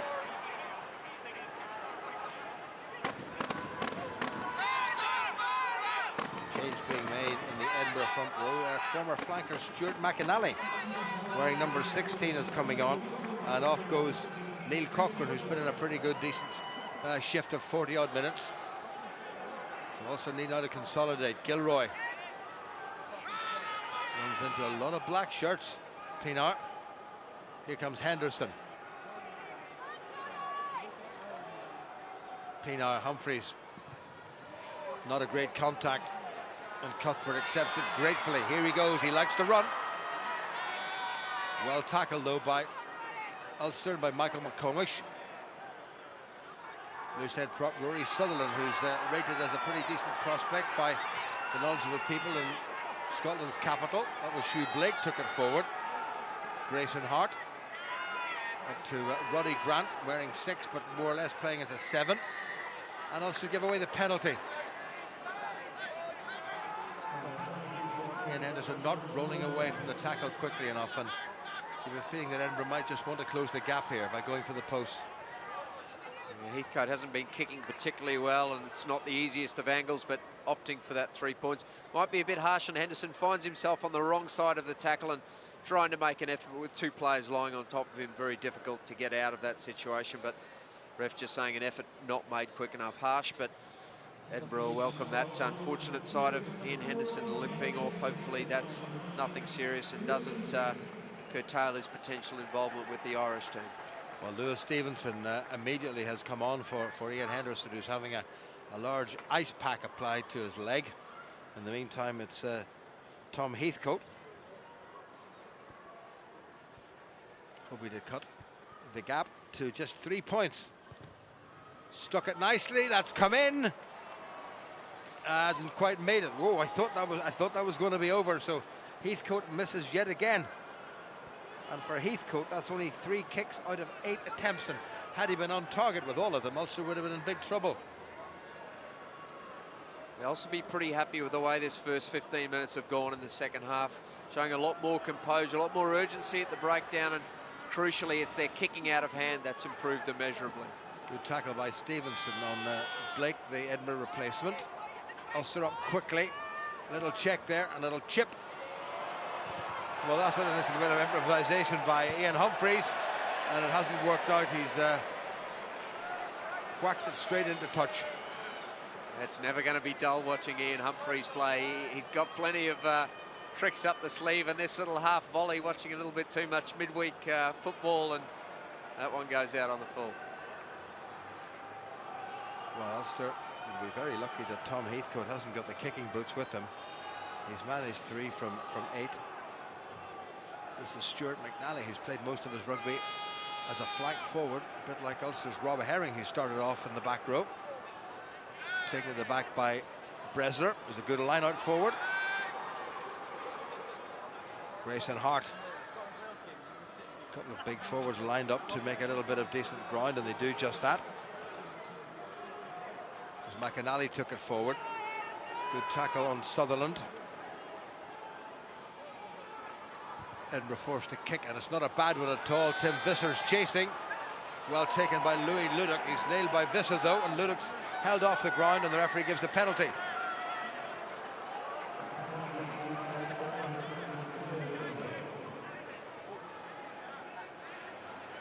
Well, nothing too serious. Tim Visser gives a very disgruntled look in the direction of referee Leighton Hodges, who said that Louis Ludovic was just off the ground and no more. Better kick by Humphreys. And you get the feeling if Ulster can be next on the scoreboard and extend that 6-point margin, Edinburgh, not a team you think can score a lot of points quickly. They have to work very hard. They're generally team tries that they score or from opposition mistakes.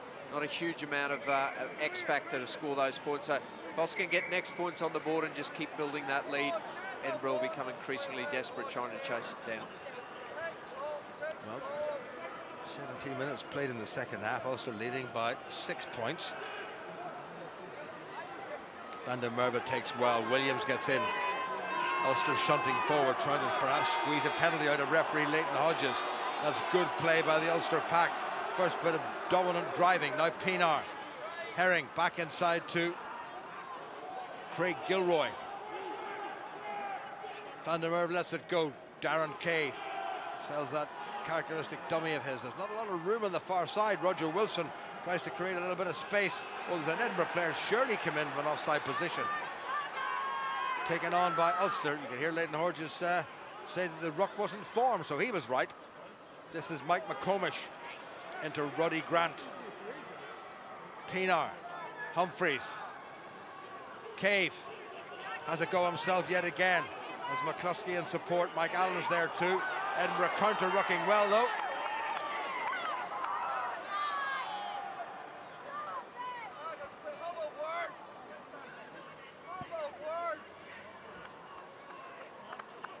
Well, apology there. The initial team sheet for Edinburgh showed that Stuart McAnally was actually going to be the replacement hooker. In fact, it's James Hilterbrand has come on, so apologies, ladies and gentlemen, if you were expecting Stuart McAnally to play. James Hilterbrand appeared out of nowhere. Late change, I'm reliably informed, due to injury. Heathcote seems to be injured. I think Edinburgh have got themselves a penalty. Yeah, they're just going to have a look on the screen again, see whether Stu McCluskey's lifted a player above the horizontal, and no care has been taken to replace him down. It wasn't actually lifted any higher. His feet were lifted there, obstinate position there, and awkward position to be in. Well, he's turned him over. Does that constitute an illegal tackle? He's turned the man over. He certainly has lifted him above the horizontal, and he hasn't let him down properly. And I think McCluskey's going to find himself in a bit of bother here. I don't think it's going to be red, but I have a feeling it's going to be yellow. And this will not help Ulster's cause whatsoever. And they didn't need that. That was a rush of blood to the head by Stuart McCluskey. I'm sure a reflection of the frustration Ulster are feeling at that breakdown, and again, player getting in a good position there, and always made more difficult when there's two players involved and the single person isn't in total control, but they're having a good serious look at this.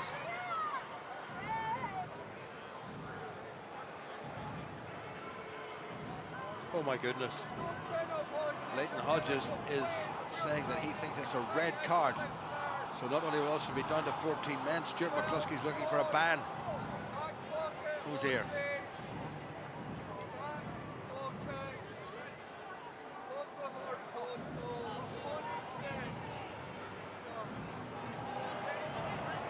Oh dear.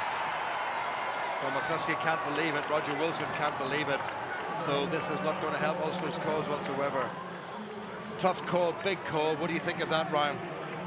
Well, careless maybe, malicious, I don't think so, but born out of that frustration at the breakdown, and it didn't look great, it must be said, on the replay, but I don't think there was a huge amount of malice, but there was certainly carelessness. The red card, that's a big sanction to place on both Stu McCluskey and Ulster, and they're going to have to increase their defensive urgency now with a 6-point lead to maintain it. Well, that will give Edinburgh a considerable boost. Hilterbrand overthrows, and it wasn't straight anyway. So Ulster will get the scrummage. I can see Luke Marshall warming up. Now they'll have to bring him on, which means also we'll probably have to lose a back row forward. They certainly can't lose a tight forward, so it may well be Mike McComish going off, or it might be Nick Williams going off. It's going to be very interesting to see what the decision is. That call will have been made by Ulster's head coach Neil Doak. And Edinburgh making a change, and Off goes a South African, W.P. Nell, who's now Scottish qualified. And on comes a man who was qualified for Ulster a long time ago, former Campbell College Belfast pupil. John Andrus is coming on. This could mean fun and games in the scrum, because John Andrus tends to be involved in all sorts of shenanigans in just about every scrum he plays in. So Ulster still down to 14 men. I think from here on in, Ulster will be applying the boot to the ball. We have still over a quarter of this game to go. Ulster leading by 6 points. So a converted try from Edinburgh would give them the win. So 2 replacements in the Edinburgh front row. None so far in the Ulster front row, though Lewis Stevenson has come on for Ian Henderson. And at this stage, I don't know whether we should be getting anxious about Ian Henderson.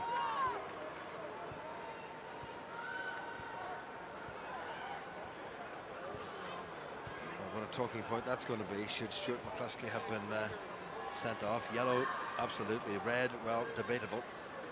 But the referee deemed it was dangerous, and already John Andrews taking the scrum down on the far side. Good strike though by Rob Herring, and good squeeze by the Ulster front row. Edinburgh whipped that round. Williams has to control this, and he does. He's just about got away with it and no more. Across the halfway line. Pienaar to kick. Sutherland was being very lazy there. Somebody has... Oh, that's a bit of obstruction there, surely. Referee says, play on.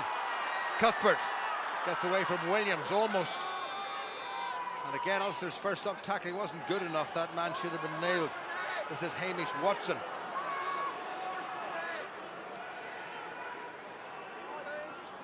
Referee having a good look at the breakdown. Ball back in the Edinburgh side. Bit of a fumble there by Hart, but nothing wrong with that.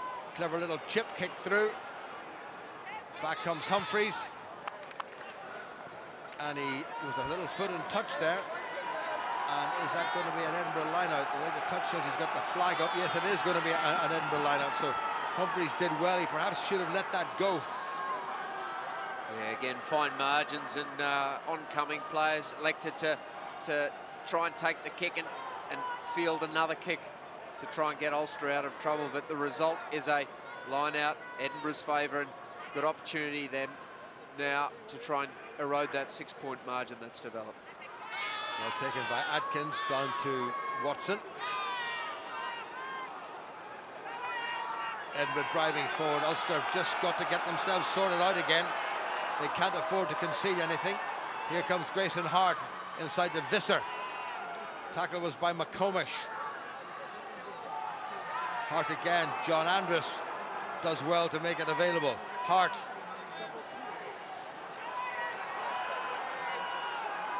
Set up by Andrus. Looking for the break was Phil Burley, the Edinburgh try scorer. Seems aged to go. 8 minutes into the first half. Edinburgh looking for another one. Heathcote's well tackled by Ulster. Roddy Grant is there. It's actually Mike Coman, the skipper, who went off at half-time, and not Hamish Watson, who's still on, of course. Referee's given a penalty against Ulster. Did he say black off your feet, I thought there? Yeah, he was playing advantage, and then there was right. So I'm sure Edinburgh will probably go for this one.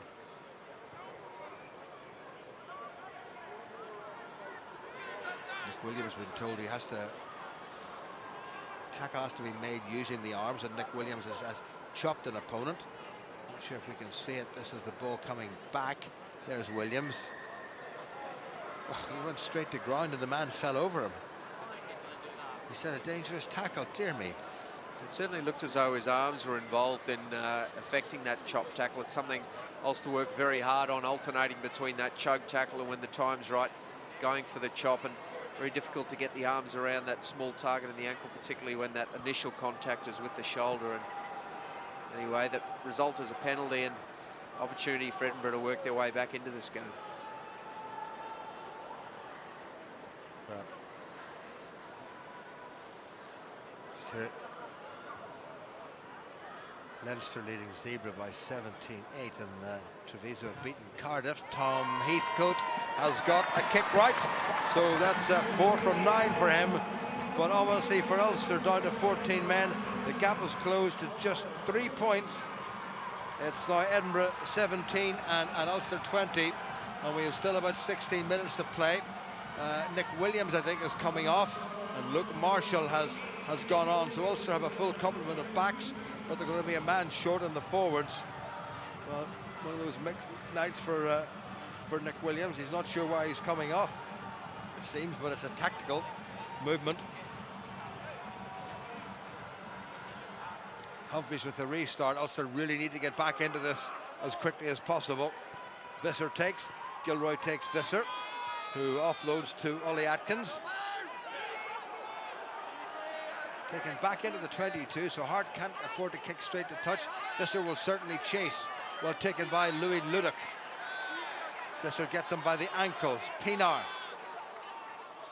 Bit of a delay on that one. Better stuff. Here comes Luke Marshall. Pienaar again. Humphries for Allen to chase. He was blocked by Dougie Fife. Cuthbert gathers and gets away from one tackle, but Allen, I think it was, who managed to track him down. Back on the Edinburgh side.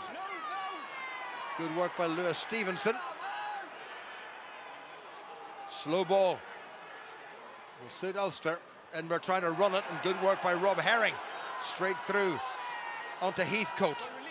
He has to release it, and he has done. I sort of loved a penalty there, but they're not going to get one. Edinburgh making slowish progress. Good protection of the ball. Grayson Hart with the kick. Fife chases. Oh, that's an awful pass back inside, but well gathered in by Louis Ludic. Nailed by Andrus. Pienaar. Well, that little shuffle ball's not doing Ulster's backline any good, but they've retained possession. Pienaar has a wee glance. And it's Ludic in the outside half position. Well covered. Now it's the enormous Cuthbert. That's not a bad kick.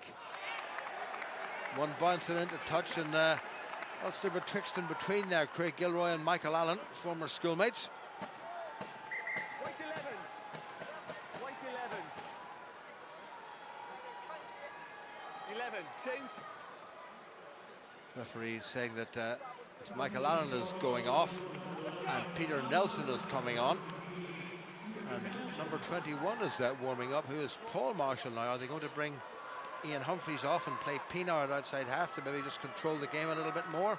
We'll have to wait and see. So Nelson on for his 21st Ulster cap, his 21st league appearance.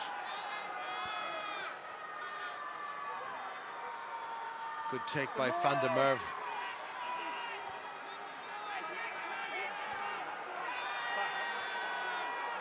Ulster have got to get out of their own territory. 13 minutes remaining. Visser up, well tackled. McComish in there. Hart thought he saw a little gap, but it was shut down pretty quickly. Ulster battling on the ground, remember, a forward down. Taken on by the Edinburgh pack. John Andrus waits. One black. Grayson Hart. Now it's Heathcote. Oh, thought about the kick, but he's tackled, but it's still there for Edinburgh if they can shift this. This is Dougie Fife, who can run from just about everywhere. Good covering tackle by Louis Ludic. Nelson gets in to help. Luke Marshall's in there as well. Has to stay on side, and Ulster giving away the penalty. Little chip gathered by Pienaar, but they'll come back for the penalty. And Ulster putting themselves again under unnecessary pressure. Again, it's that breakdown area which has caused them problems all night. Interesting option here, given this would be right at the end of range, you feel. They haven't been kicking well for goal. Do they persist with that, or kick this one into the corner and try and get a bit more out of it? Well, he's gone for the shot to level this game. We've still about 12 minutes remaining. Ulster making some more replacements. Paul Marshall has come on. Bronson Ross has come on. Leon Herbst has gone off, and it is indeed Ian Humphries who's gone off, so Ruan Pienaar will move to number 10.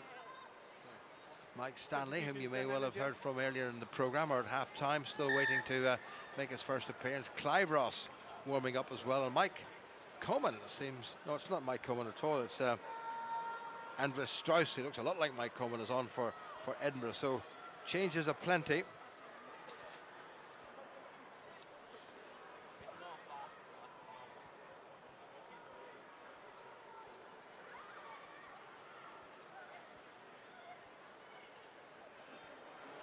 Well, he's missed a few fairly straightforward ones. And this is the most important kick of the evening. And that's going to make it, is it? No, it's not. No, it's not. So Heathcote has only managed 4 out of 10. Yeah, and for me, that was a poor decision to kick for goal. It was a tight angle. It was right at the end of range. And yeah, different if you've been kicking superlatively throughout the game. That wasn't the case. An opportunity to go into the corner, Ulster down to 14 and increase that pressure. Well, 11 and a half minutes to go. Ulster still leading, albeit by 3 points. Jack Cuthbert put pressure on Ulster's defence. Visser chasing. Well gathered in by Louis Ludic. Ulster can't afford to give away any penalties. Paul Marshall to go down the near touchline. And that's not a bad kick by Paul Marshall. It's going to be an Edinburgh line-out, but Ulster have made some 25 metres. Yeah, given the closeness of the scoreline and just over 10 minutes on the clock, both teams will be trying to play a territory-based game, not taking too many risks, trying to kick the corners, get within penalty kicking range, drop kick potentially as well. And Ulster with that weapon of Rohan Pinar's boot should the opportunity arise for a further 3 points. Well, Ulster will really have to try to put pressure on this Edinburgh line-out as Hilterbrand prepares to throw. Well taken in by Atkins. Edinburgh looking to drive from here and get deep into Ulster territory. Just over 10 minutes remaining. Here come the Edinburgh forwards. That's their best drive against the Ulster 7. Knocked on by Tim Visser. And Ulster have given away a penalty yet again. Well, I haven't really been counting them up, Ryan, but it's well into double figures, which is more than anybody really likes. Somebody had their legs taken from under them at the line-out, which is a very silly penalty to give away because the referee's watching for that. Heathcote's rushed that a bit, hasn't made a lot of ground. Not much angle to work with, but that should have been the option they took on the far side, you feel, and the game just swinging in momentum towards Edinburgh. They're now starting to control possession a bit more, and Ulster will need to reduce that error count coming into that last 10 minutes. It's on halfway. Edinburgh's replacement hooker, James Hilterbrand. Edinburgh have an extra man at the line-out. That's gone a bit long. Well taken at the back by Bresler. Pop pass taken on by Strauss, one of the replacements. Trying to move it wide. Good tackling by Ulster. Oh, Nelson missed Dougie Fife, but look, Marshall got him. Nelson was a wee bit over exuberant there, but he did well. Edinburgh back into the Ulster half, albeit by about 5 metres. Oh, he's given away another. He's given another penalty against Ulster.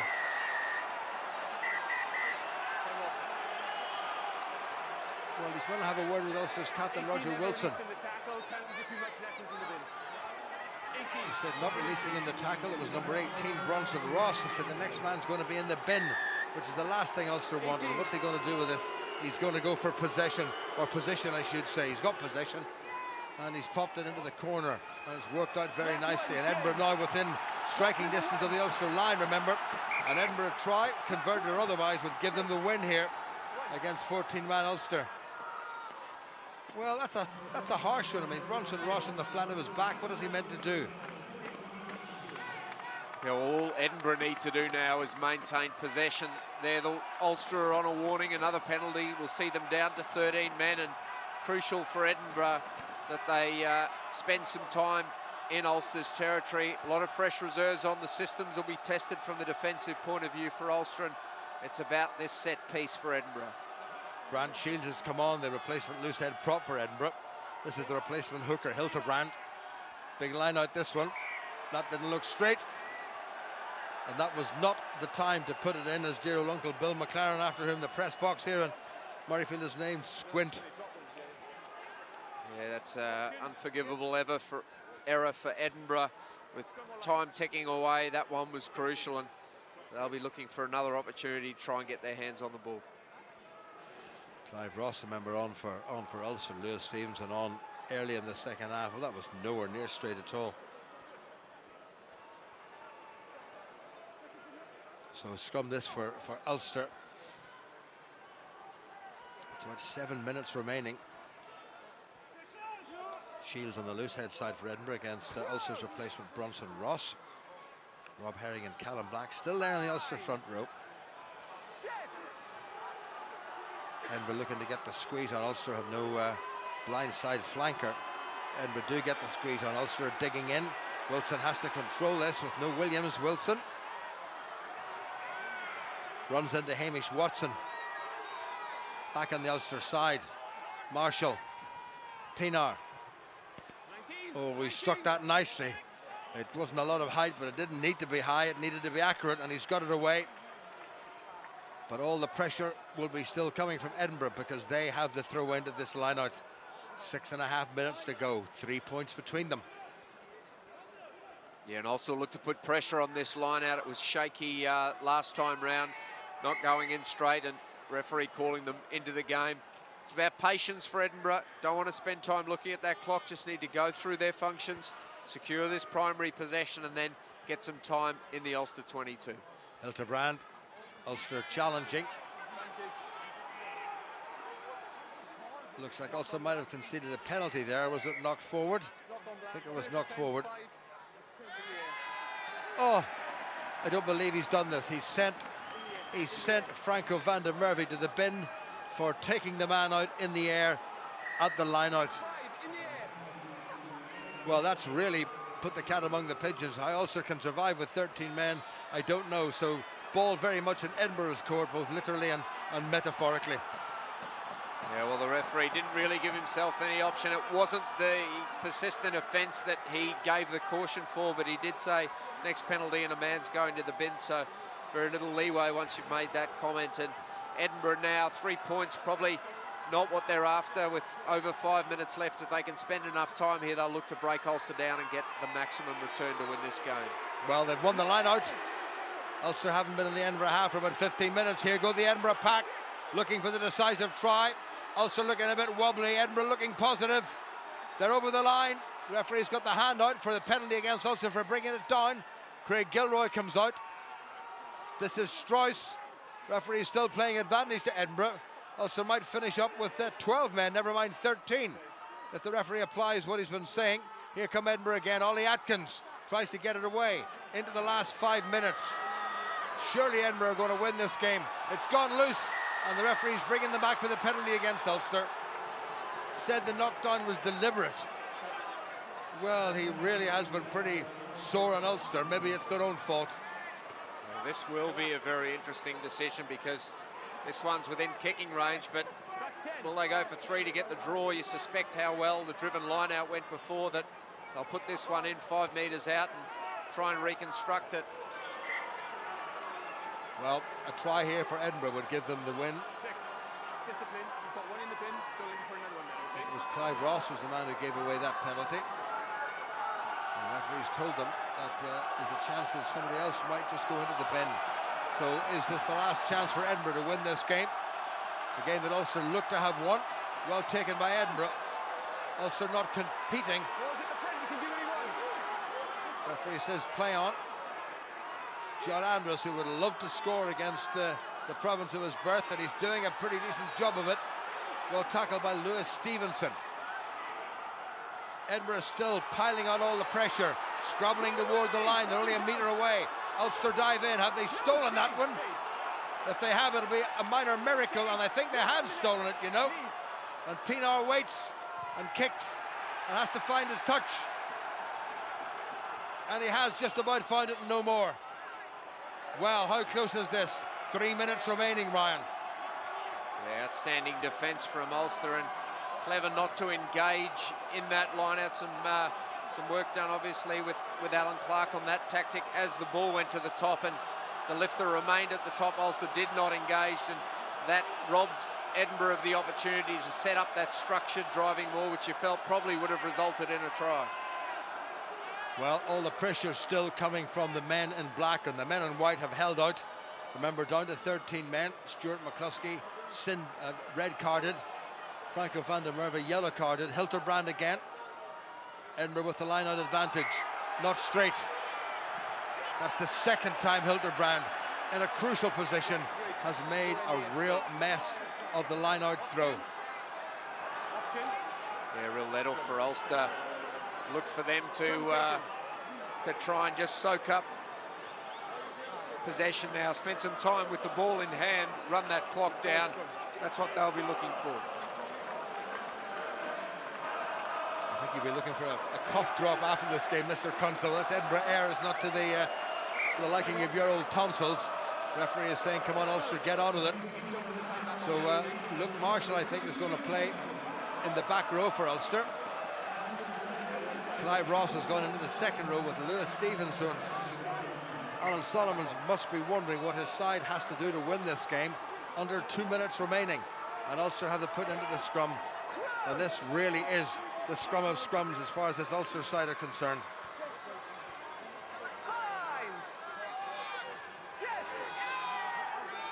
Edinburgh getting a squeeze on before the ball is put in.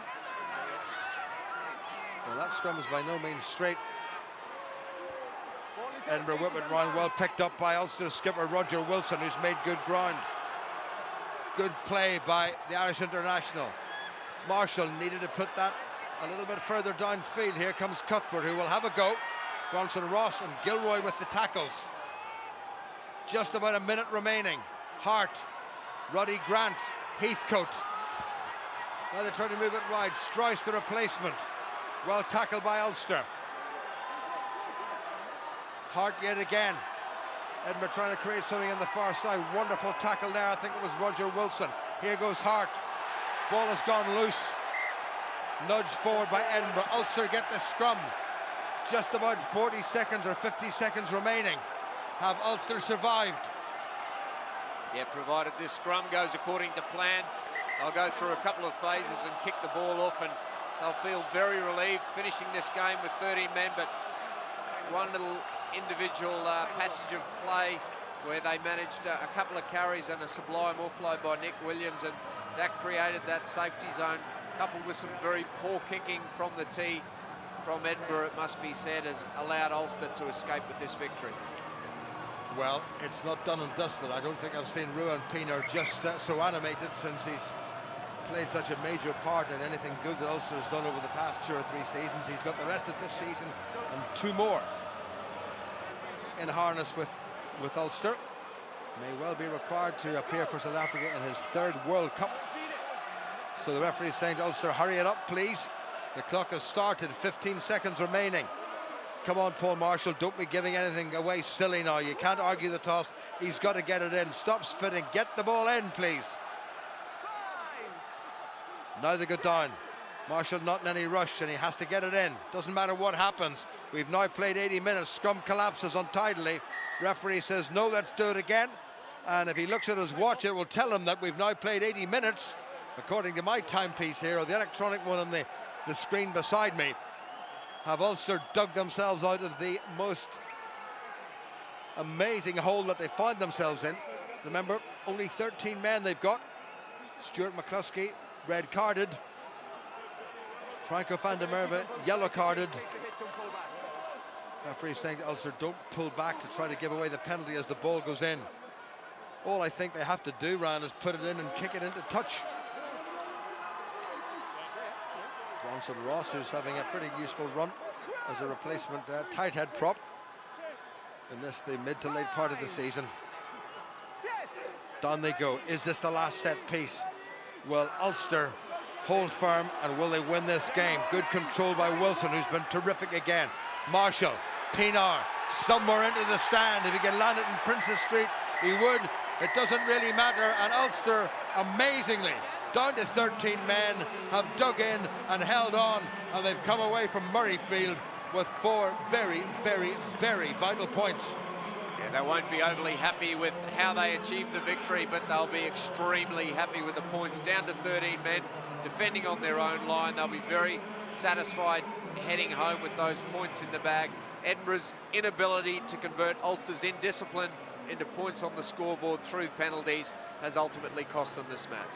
Tom Heathcote will be a very sorry boy tonight. He landed just 4 kicks out of 10. He missed with 5 penalty attempts on a conversion attempt, so he put 17 points behind him, and Edinburgh will be wondering how this one got away from them, particularly in the last stage of the game with Ulster down to 13 men. What a finale, what a piece of real sheer bloody mindedness on the part of this Ulster side. They didn't play particularly well. A nice little bit of flurry by Darren Cave, but Ulster have come through and they've won it here at Ravenhill. The final score, Edinburgh 17. Would you believe it? Ulster, thanks to Ruan Pienaar 20.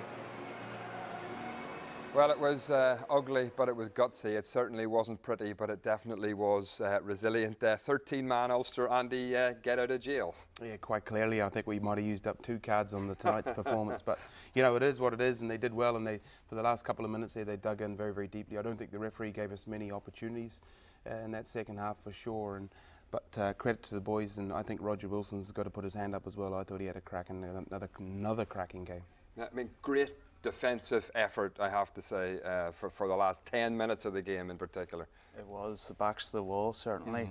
Great leadership actually on that last maul that they were defending on their own line. Not to challenge in the air or challenge their maul, to let Edinburgh set it. Knew that if they had gone forward and approached the line, they would have been penalised. So we were able to sack it straight away, and that gave us the chance to stop them with a pack down to maybe 6 players to stop, not engaging them all and get the turnover, and that was ultimately the turning point in the game. I mean, one big talking point from that second half was the Stuart McCluskey red card. Fair for you or not? Oh, I thought it was very unfair. I mean, you know, worst case scenario, yellow. It wasn't malicious in any way, shape, or form. It was just 2 guys go in different directions and so forth, you know, but it was just a rugby instance. Here, real time, it looks a little bit ugly, but, you know, he came down passively. It wasn't, as I say, any maliciousness in it whatsoever. 2 guys go in different directions. Sure, I mean, if you see Michael Allen has him anchored probably down, and Stuart's trying to drive him over the ruck and lifting his leg. In this day and age, you've got to be very wary of other players and just how referees are reffing that now. Yeah, I think McCluskey's went a little bit too far, probably. In all fairness, you know, he had him flipped over the. Didn't have to go up to the end. Yellow card. And when he gets him to the top, he needs to hold on to him and bring him down gently. Yeah, he can't just flip him over like that, and that's probably what was undoing in the end. I mean, to be fair, referees are told that these type of tackles start at a straight red card and work backwards. Perhaps whether there's malice or not. Well, that's it. The rules are rules, and that's what they're there for, I suppose, to protect us. Listen, when we see that, it's a pretty uncompromising position to be in for sure. But it has such a massive effect on the game, and I think the IRB really need to look at it. I mean, Ulster, we know, have been on the harsh end of a few of these decisions. Jared Payne's one being of an obvious one against Saracens 2 years ago. So I think it's something the IRB need to look at. It. Obviously, we want to be, you know, safety needs to be at the forefront of the game.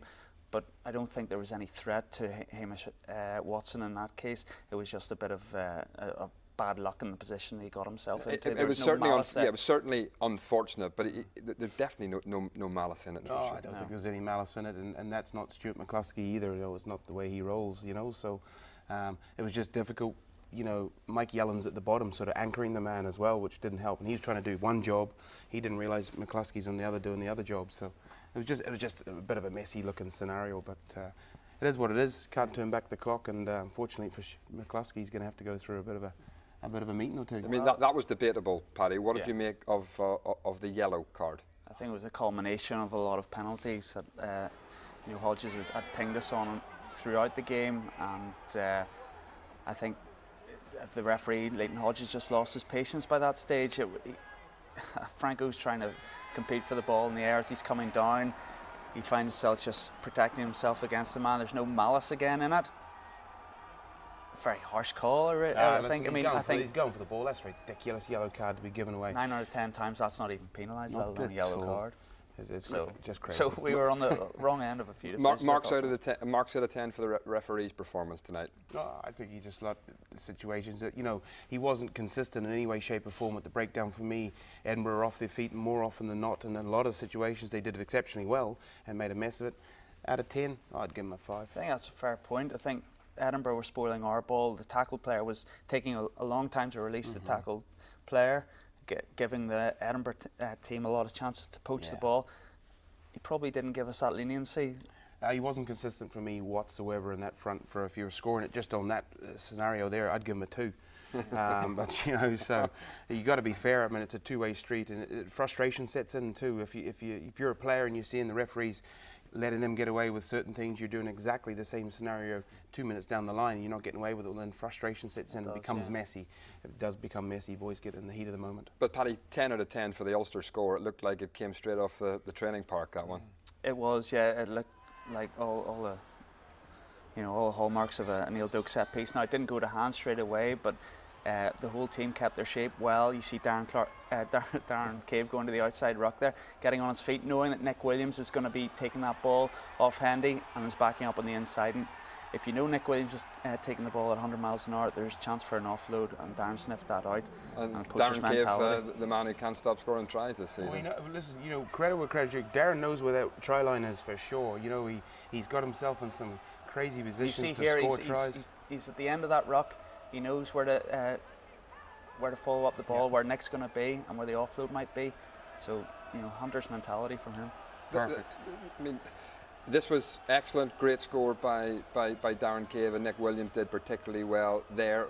One disappointing part of Ulster's play tonight will no doubt be their kicking game. Again, in the second half, it was very, very disappointing, wasn't it? It was poor. You know what I thought? We sort of talked at the half-time break ourselves about the fact that, this is probably a situation that there might have been spoken about.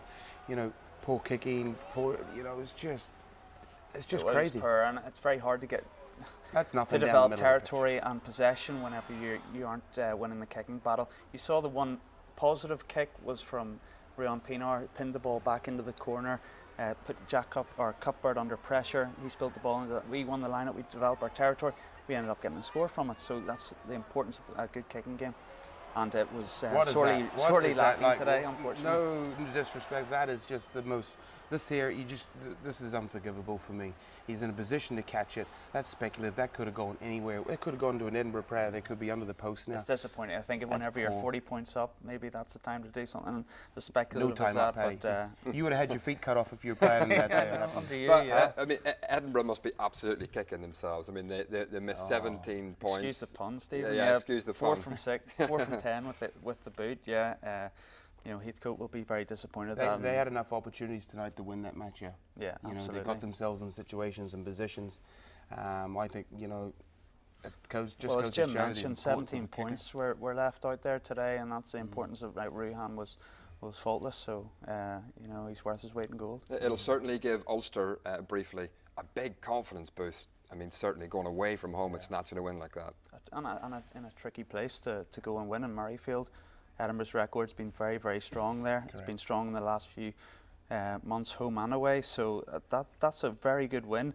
Not a great performance, but a very good win. Super. Paddy, thank you very much indeed. Andy, thanks to you as well. Next up for Ulster, they are at home next Friday evening. It's at the Kingspan Stadium, and Scarlets are the visitors, and we will be live on BBC Two from 7:30. Another